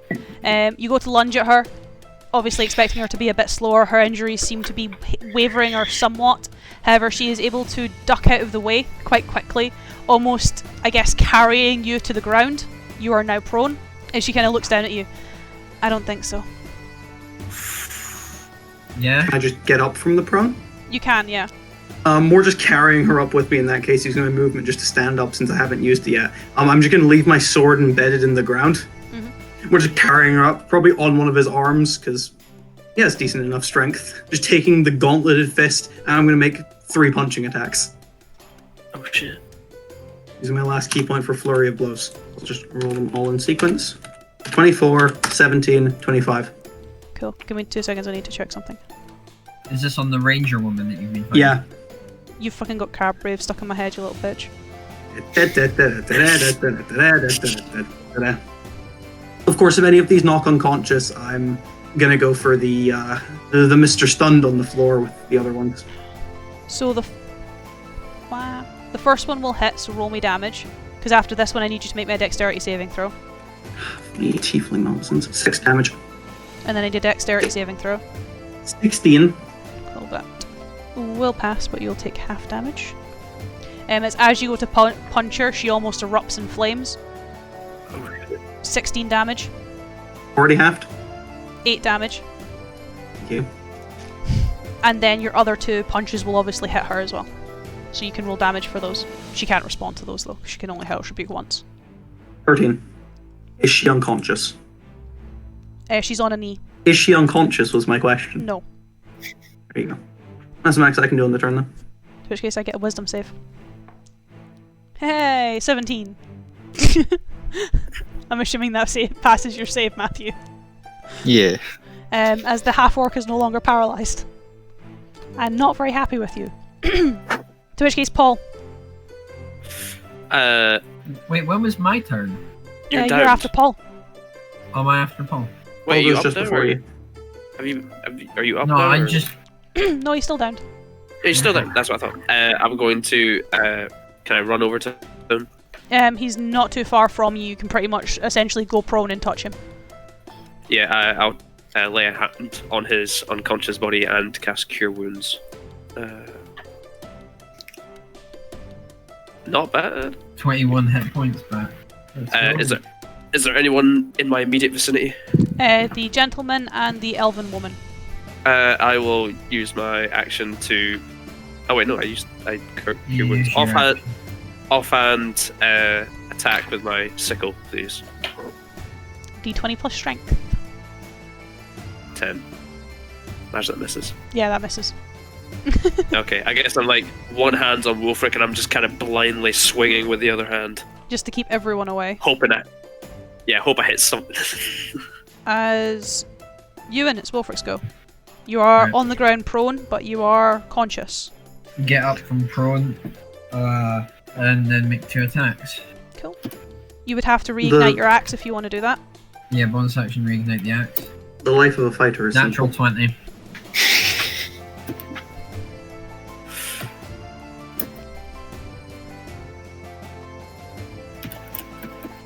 $28.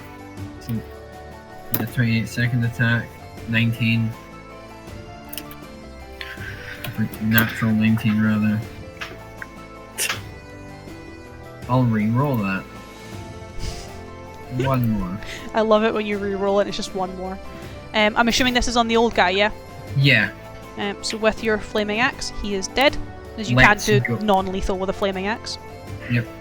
I didn't want to anyway. As the rest of his band don't seem too happy at that. Matthew. Right, okay. Lethal damage is on the table now, which is good for me. Are we killing now? The Okay, homies good. are down with murder. Oh, Now I can stop holding back. on God.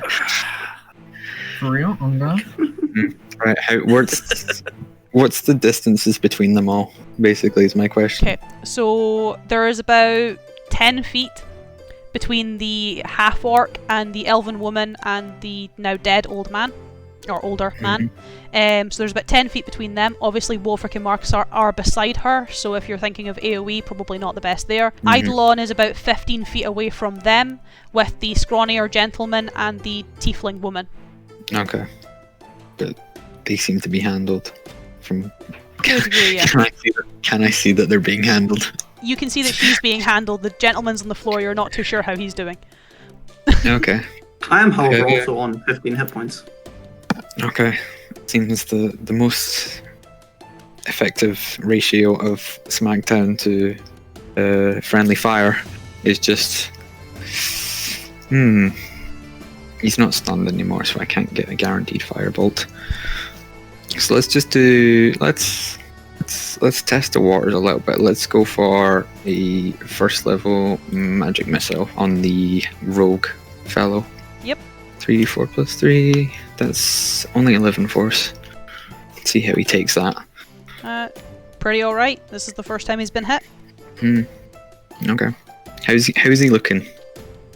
Alright. Like, Not too worse for wear. The force obviously knocks him a little off of his feet. He's just come out of your hold person. So he's already a little bit dazed, and this kind of, I guess, brings him back to life a little bit. okay, let's fix that. So I'm almost cocking the rune, so I'm going to proc my ring, and I'm going to now drop a third level magic missile on. Okay. Oh, shit. Let's, Why have one when you can have two? 3, 4, 5d4 plus 5, 5d4 plus 5. That's only 16. It's kind of depressing, but that's fine. It was only 5 more than the other one. Yeah. And that would have been fully charged, but I don't need to mark that up because it balances out. I forgot to update that, but that's fine. Yeah. Okay. Yeah, that's action. That's bonus action. Mirror just still up because that's going on concentration. Yeah, that's me. Is he still alive? Yes. Probably a good question. Okay, that's good. I'm just thinking about He what hasn't he been- would attempt to do, but that's He hasn't been fine, hit yet, so he's a little bit. probably very alive. Yeah, he's very alive. Actually, a few of them are still pretty alive. She's close quarters, so that's no good. One of those will hit, I think. 24 Eidolon. Yeah, that'll hit me, surprisingly. 1d6. 1d6. You said you're on 15 HP, right? Yeah, Cool. You take 15 damage. then I'm unconscious. First time What actually Eidolon's happened? unconscious! Oh no. Is it actually? Yeah, it's the first time he's got unconscious. No, I got knocked unconscious after the fight in Citadel. She's not very happy with you, so yeah. I'm asking what actually happened, though. Oh, sorry. I'm in like automatic pilot mode in terms of damage and shit. As the tiefling who's fighting you obviously doesn't go for her bow. There's no point. She's in close quarters. She's not stupid. Instead, keeps the sword in her hand, though ditches the two-sword attempt and kind of more firmly grasps the short sword in her hand, kind of stabilizing herself a little bit, compensating for a weak shoulder. I guess more catches you off guard as you're more punching her at this point. She takes the opportunity as you're kind of almost recoiling for another punch to just catch you in the ribs, twisting the sword, taking you to a knee, and obviously you fall unconscious. Okay. As Marcusar, you would be the only one that would, well, Ranaagash as well, because you're just got the distance, but Marcusar has the passive perception, would notice that Eidolon is now unconscious. The tiefling woman kind of standing over him. She is not happy. So I'm assuming a 21, a 21, and then, actually no, it would be probably 21 to hit Wolfric, and then a 17 to hit Marcusar. Yeah, 17 both of those hits. hit me. As she is not very happy with you guys. I mean, why would she? Yeah. You killed her friend, and you're the one responsible for bringing back the man who killed her friend. So 2d6, 4d6, and then 2d6. So we'll go 4 and then 2. Goes for Wolfric, that for Marcusar. So that would be 6, 14, 15 damage, Ewan. That's Yeah. total. And then Paul, 7 damage. 7 damage, cool. Not too bad. What you end up seeing in the background, again, Marcusar passive perception, I am Ranaagash just with distance, is the tiefling woman helps the, I guess, younger gentleman up. They seem to have a conversation about something. He doesn't seem too happy about whatever she's said. She doesn't seem too happy about the fact that he's not too happy about whatever she's said. He kind of shrugs his shoulders, points to you guys. She just shrugs her shoulders. He kind of sighs. His shoulders drop and he kneels down on the ground beside Eidolon. You're not too sure what he does though, as she's kind of standing in the way. As I need one of these. As Eidolon, you get 5 health back. Strange. As you guys see as the tiefling woman holds her, or gets her bow back in her hand and essentially notches an arrow more in, I guess, a defensive stance than anything else. She doesn't take aim at anyone, she more keeps it knocked just in case. As Craig, it is your go. Eidolon, you are conscious. There is a very scrawny gentleman looking, I guess, rather confused, but also at the same time rather defeated and just kind of fed up, seemingly tending to quite a few of your wounds. I'd more just look up. Can I explain this? He kind of gives you a side eye towards the tiefling, who kind of looks over her shoulder. We're not like you. Yeah, I'm gonna need a little more elaboration than that.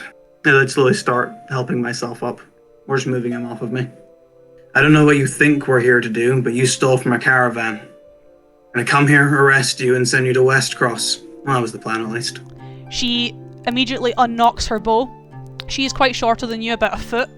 Though she almost radiates heat. As Ranaagash, you'll be able to see her storm over to Eidolon as she almost goes over, drops the bow by her side, still has the arrow in hand, as she comes quite close to your face, as she gestures with the wooden frame of her bow towards her very crispy dead friend.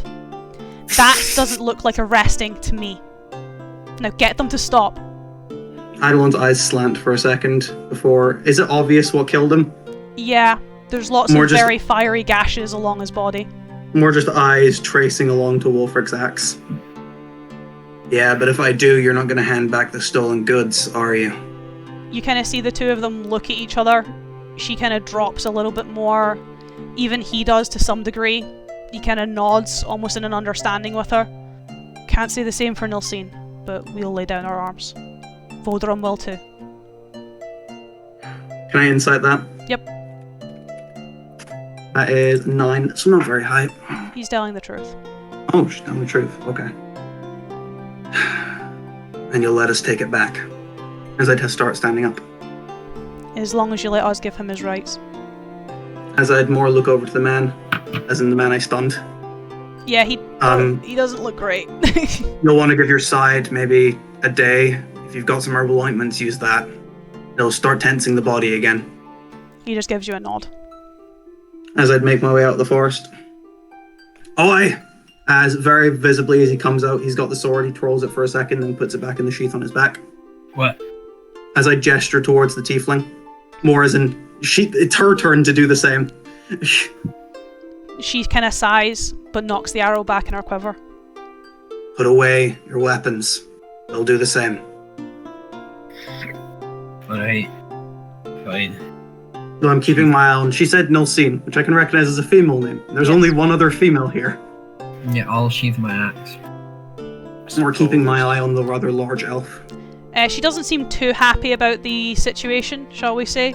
You can almost see her tighten her grip on the polearm that she's currently wielding. As very angrily she kind of calls over to the tiefling. Kaylee, we're not doing this. They killed Frederick. They're going to die. As Kaylee turns round and, I guess, kind of sighs, taking a few steps forward. Nilsine, I don't want to lose anyone else. We're not like them. I have a lot of words for Wulfric after this. As the elf very much tightens the grip on her weapon, looks at the two of them, as the kind of more scrawny looking gentleman tips obviously to the tiefling side. Well, I'm not going with them either. They want to take me, they can take me dead. Marksar grabs his sickle again.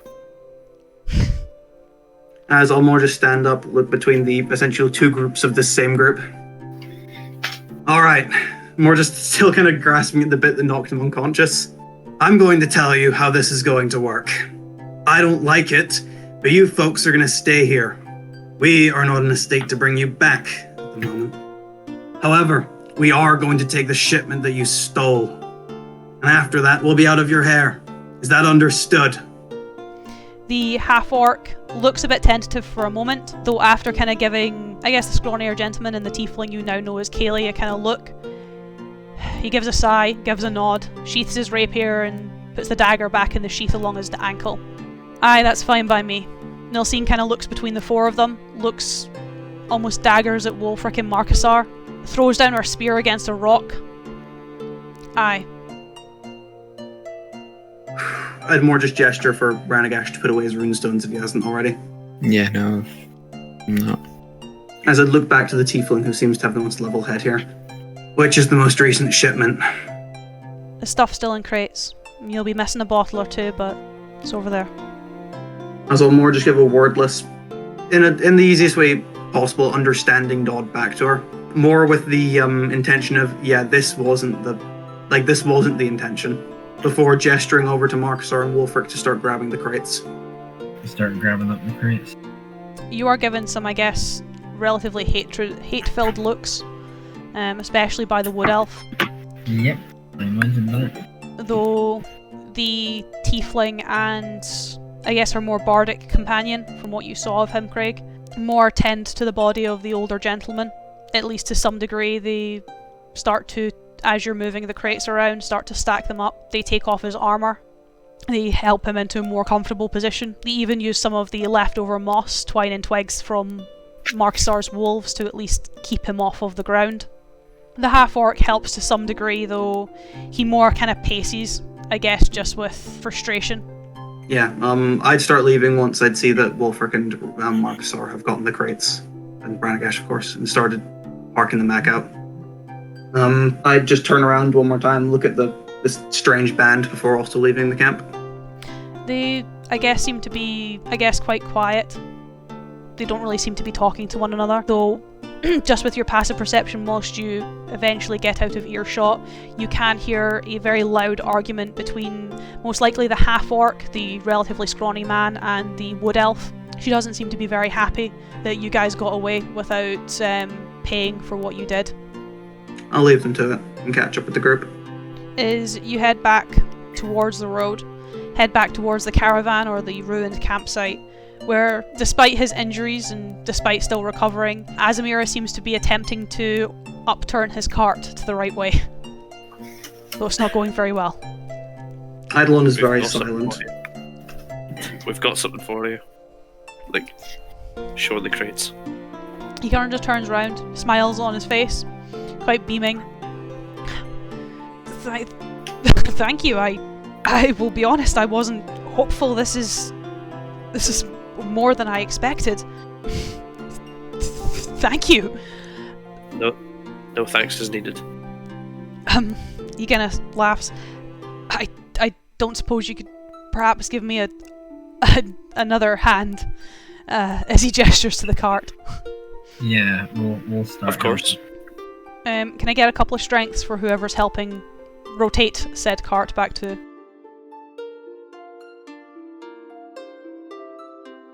Oh, Ewan's dead.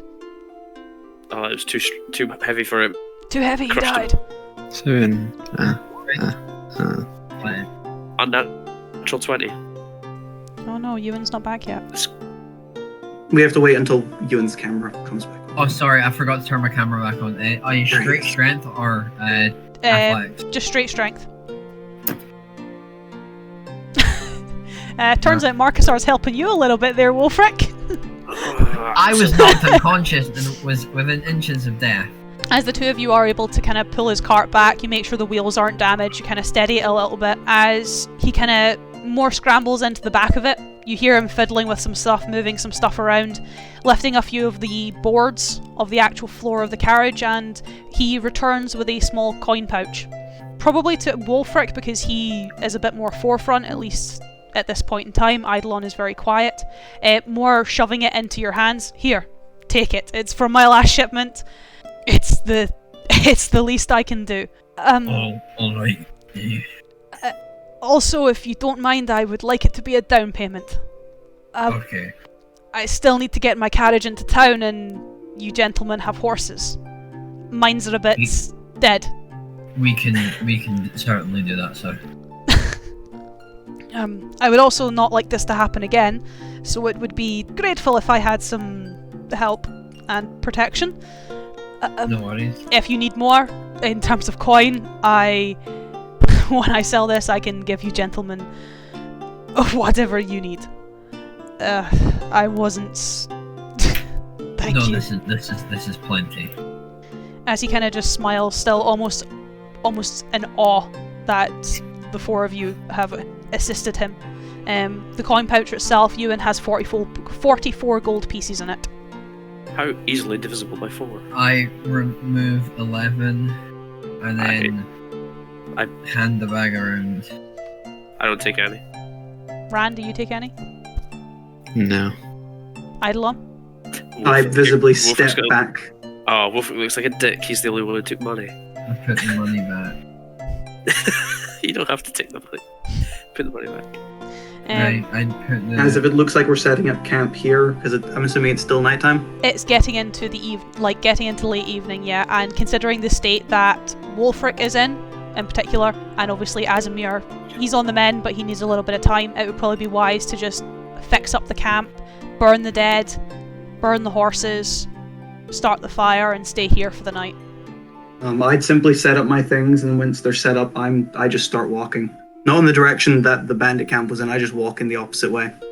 Like just going up the road? Yeah, if that's the direction to walk, that's the direction I walk in. Leaving my stuff at the camp, though. I don't know, Not where are the you sword, going? keeping the sword. It wouldn't give you a response. But again, you'd notice that his bag is there. His bedroll remains at the where you guys are setting up. Okay, it's not just leaving. No. I'm leaving my stuff there. The only thing I'm keeping on me is my sword. Okay, no. Yeah, he wouldn't give you a response. Guess, yeah, just set up camp, the usual. We have been doing this for days. Yeah. Should be. We could probably do it in like 5 seconds flat now. Asmir kind of sets up camp the best he can, using a few, I guess, leftovers. Warms himself by the fire. Still tries to tend to his shoulders, even though your healing was enough to heal over the wound. It will take some time, at least for the psychological pain to disappear, and for him to actually realise that it's fine. As he more, looks at the three of you, obviously setting up your own camps and settling down for the night. Your friend's a bit of a strange one. Which one? We're all pretty strange. I've seen a stranger on the road, but the one who walked off. You know the half of it. I also don't realise I don't even know who you are. I've given you coin, I've given you thanks, I don't even know your names. Allow me to introduce myself. I'm Father Marksar Wild, father of the Green Hand of the Old Faith. Pleasure, I know some of the Red Leaf. They are interesting, but usually good company, especially on the road. And this is, and I gesture to Wolfric. I'm Wolfric Reinband. Pleasure. He's a member of the Iron Dragons. Really? Yeah. I never met one. I've heard lots about them though. I am not surprised you got my shipment back now. It makes a lot more sense actually. And this, our green friend on the end is gesture to Ranaagash. Ranaagash, if you're feeling fuck. Let me start again. Did it again. Ranaagash the bastard if you're feeling fancy, but Ranaagash will do. There we go. Third time lucky. Just Ranaagash then. I'm not really in the way of titles, me. I usually use my full name for introductions, but I myself prefer to go by Azamir. Feralis, well, when you're in towns, a lot of people know that name, so I prefer to avoid it. Hence, prefer to avoid titles. Keeps things informal, and there's not really much need for it, really. Though the Bastards is an interesting one. I get that a lot. And your friend? Or will I wait for him to introduce himself? His name's Eidolon. Interesting name. Northerner? Yep. I've been around. You tend to pick up on a few naming conventions. There are only 2 places I know with people with names like that. Yeah, we're best to get some rest, and then we'll head off in the morning. Aye. I need it. It's been a long day for all of us. He kind of gives you all a nod, before retiring, though keeping himself quite close to the fire. As Eidolon, Hello. what are you doing on your walk? I hate to be unexciting. I'm just getting away from the party. Thoughts and I feelings need going to- through your head? For once, it's not even to do with Marcusar. I'm completely okay with Marcusar this time. No, I'm more just circling the camp, more just keeping a wide breadth from it. If I go back through the woods, I go back through the woods. I'm just on a walk. Sadly, sorry to be unexciting, but I'm not out for any particular reason. No, I thought you. It seemed like you were. No, it's just to get away. As you're walking, it kind of gets later into the night, where If I don't sleep, I don't sleep. You hear a familiar voice in your head. I love voices in my head. I love voices in my head. What is wrong? Shut up. What is wrong? I said shut up. What is wrong? And what do I benefit from telling you what's wrong? I'm saying this vocally. I can do this internally, but I'm saying this out loud. Nothing, though if you get angry I will certainly benefit, so continue. What is wrong? Then just to spite you, I'm going to stay calm whilst doing it. As Eidolon just takes a deep breath as probably just walking through plains, walking through forest. It wasn't a difficult plan to follow. Yeah, they're bandits, usually good for nothings. They're still people. Do some people not deserve to die? Of course, it's not what I'm doubting. Of course people deserve to die, but people deserve to die in a way befitting of a crime. And if there's no trial, there's no justice to it. It makes you no better than them if you kill them in cold blood. no matter how much blood runs down their hands. That is what we are doing, though. What we are doing is different. And what we are doing will end with cold blood on my hands. And that I have already accepted, and that I no longer care. Perhaps he does not care. If he does not care, then I have nothing more to do with this group. They are lives at the end of the day, and ending them is no respect to a life, no matter how foul. And yes, I accept the pitiable irony. Considering I gave you a second chance for that very purpose, it is not lost on me. It's not lost on me, either. It's personal, that was not. Let's just hope you don't have this change of heart when the deed needs to be done. I won't. And if you do, well, how long will you be my host then? Before I am yours? He deserves what's coming to him. I have no doubt about that, and that will make it easy. They both do. Yeah, they do. As the voice kind of fades and trails in your head, as you continue walking likely until dawn. Yep, I'm not sleeping. I'll take the exhaustion point if that is. It will correct. be, because this isn't a semi-conscious sleep. This is you are awake for a whole day. Do I at least get a short rest, or? You would have a short rest, yes, as you are technically relaxing, in air quotes, but you would not have the effects of a long rest. I need to remember how to smell. As yourself, Ran, Wolfric, and Marksar wake up that morning, obviously with Azimir, and start tacking up the horses, Eidolon's stuff is still there, but he has not returned to camp to obviously sleep.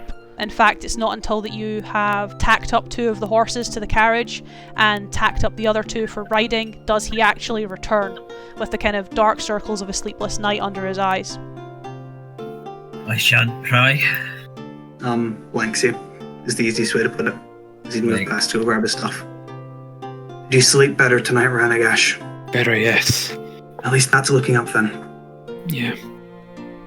As sensing, I guess, a tension in the air, Asmir kind of awkwardly laughs. Are we ready to get on the road, gentlemen? Bit tongue-tied this morning. Aye, let's get going. So who's in the carriage? Who's riding horses? I'll ride the horse. I'm staying on horse. Yeah. Cool, so Damn Marksar it. and Ranaagash will be on... Oh, Marksar bet you to it. So that means Ranaagash and Eidolon will be in carriage. Shocking. Gasp. Yeah, okay, I can deal with that. As Asmir takes the driver's seat, you can join him if you want. If not, you obviously can sit actually inside his carriage. He gives you that option. If Ranaagash sits inside the carriage, I'll sit inside it with him, is the easiest way to put it. You sitting together? Come on, Matthew, let's sit together. Yeah, sure. Yay! I didn't actually expect him to say yes there. As the 2 of you get in the carriage, obviously close the door, make sure that nothing falls out of it, and you guys start to journey the last leg of your road to Westcross. Does anyone say anything on this little last leg? Or is it silence all the way? Eidolon is very clearly tired, Ranaagash. Yeah, I'm Just not gonna. quiet. Were you going to say Who something, cares for Torian? a game of I Spy? No, probably just quiet. If Ranaagash doesn't say anything to me, though, I probably would say something to Ranaagash. Probably after like an hour or a half, where it's clear he's probably just taken essentially a small sleep. Yes. Yeah, I'd be sitting like with the stone just still like whittling it away down, just, you know. Hey, What's up? a lot.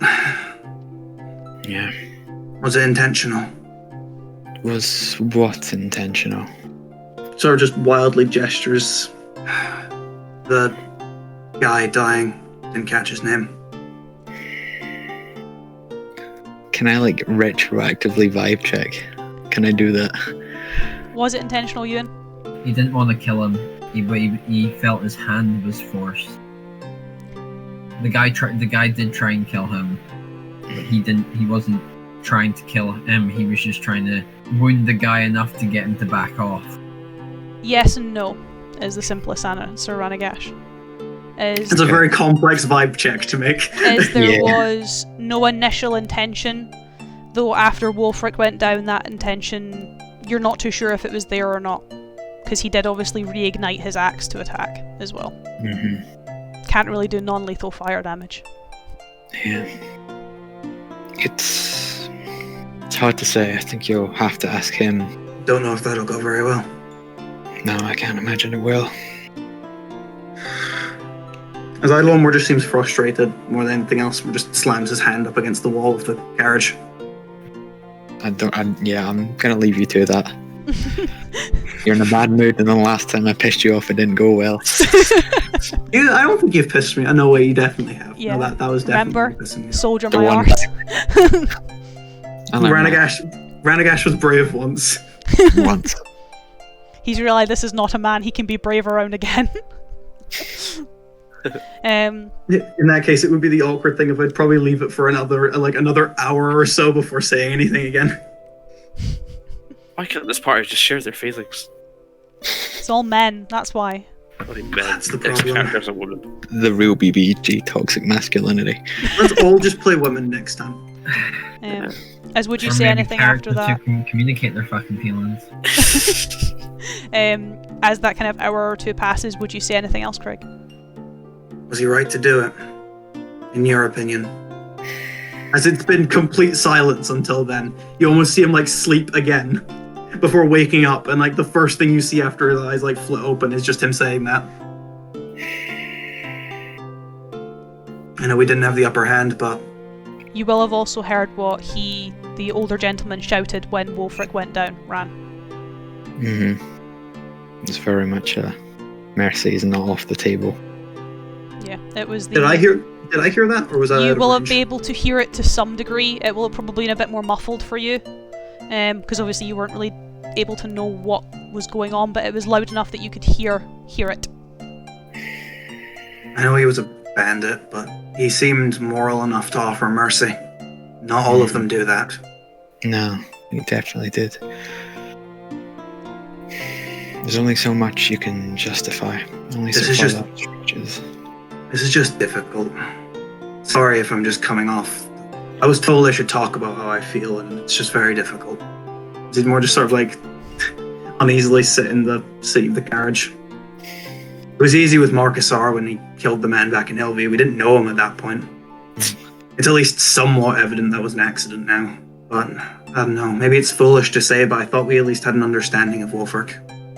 I know he might not have meant to, or I don't know. He's been very shaken as of late. Yeah. It just doesn't sit right. Unless you guys say anything, Eidolon would probably start flitting back to sleep. Yeah, no, nothing I need to vocalize. As for the boys on the outside of the carriage, you guys get, I guess, a little bit more of a jaunty tale from Azimir, as obviously you're riding alongside him. He kind of tells you a little bit about Westcross, the fact that he's been here several times, the town's pretty nice, the people are pretty friendly, the girls are pretty good. He usually makes quite a lot of money coming from Westcross, especially anywhere else, though it's not his favourite. He prefers his jaunts into the Citadel, most preferably, just because he usually makes a bit more coin there, especially from the sailors. You kind of get the sense of a well-travelled merchant who is very much a people person, though a lot of the personal stuff you don't really gather much other than the fact that he himself is from the Citadel and his family are still there. To which case he constantly and frequently mentions that he writes to them often, telling them about his adventures, and he'll definitely tell them about you guys and how you helped him, and he'll definitely be able to tell his younger brother about meeting an Iron Dragon. He seems very almost ecstatic about that fact almost. However, I guess he kind of quiets himself down when he sees the situation starting to crest over the road, as the towering stone walls of Westcross start to come into view. These massive stone palisades, very similar to what you guys saw coming into the Citadel, just obviously not as polished rock. These are very old-fashioned cobbled stone walls. However, the thing that kind of shuts him up is the situation at the main gates, as there are rows upon rows, very long queues of travellers, caravans, farmers, seemingly all being stopped at the gates. Some being permitted entry through a small side gate, others being completely rejected entry, as the iron gates that would usually welcome travellers of all backgrounds into this hold, into this city, are closed. And there is a very large military presence now perching itself upon the palisades and inspecting travellers as they are waiting in the queues. Though, as the four of you and your new companion are pulling up to this scene, are pulling up to this situation with the carriage slowly being halted not too far from the end of one of the queues, we will end it there for this evening.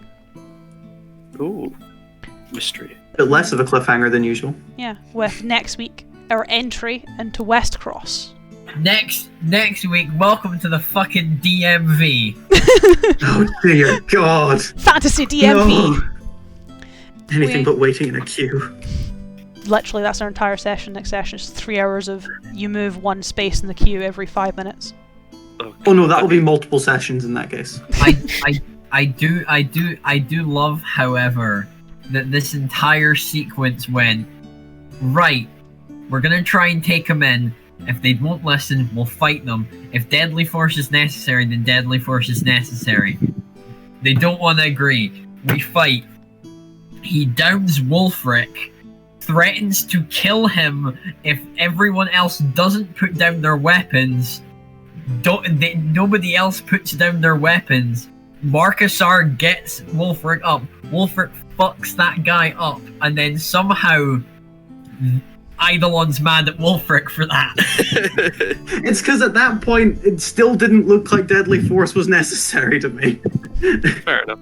You'd been able to get up and you were back to fighting. To be perfectly fair, he did not see Wolfric get knocked unconscious. That's part of what I'm thinking, mainly because, like, of course, I was in the brush fighting the ranger. Yeah. So it's literally, imagine their confrontation will be 5 seconds. It'll be like, why did you do that? I was knocked unconscious. Understandable. Have a nice day. A little bit more than that, but yeah, essentially.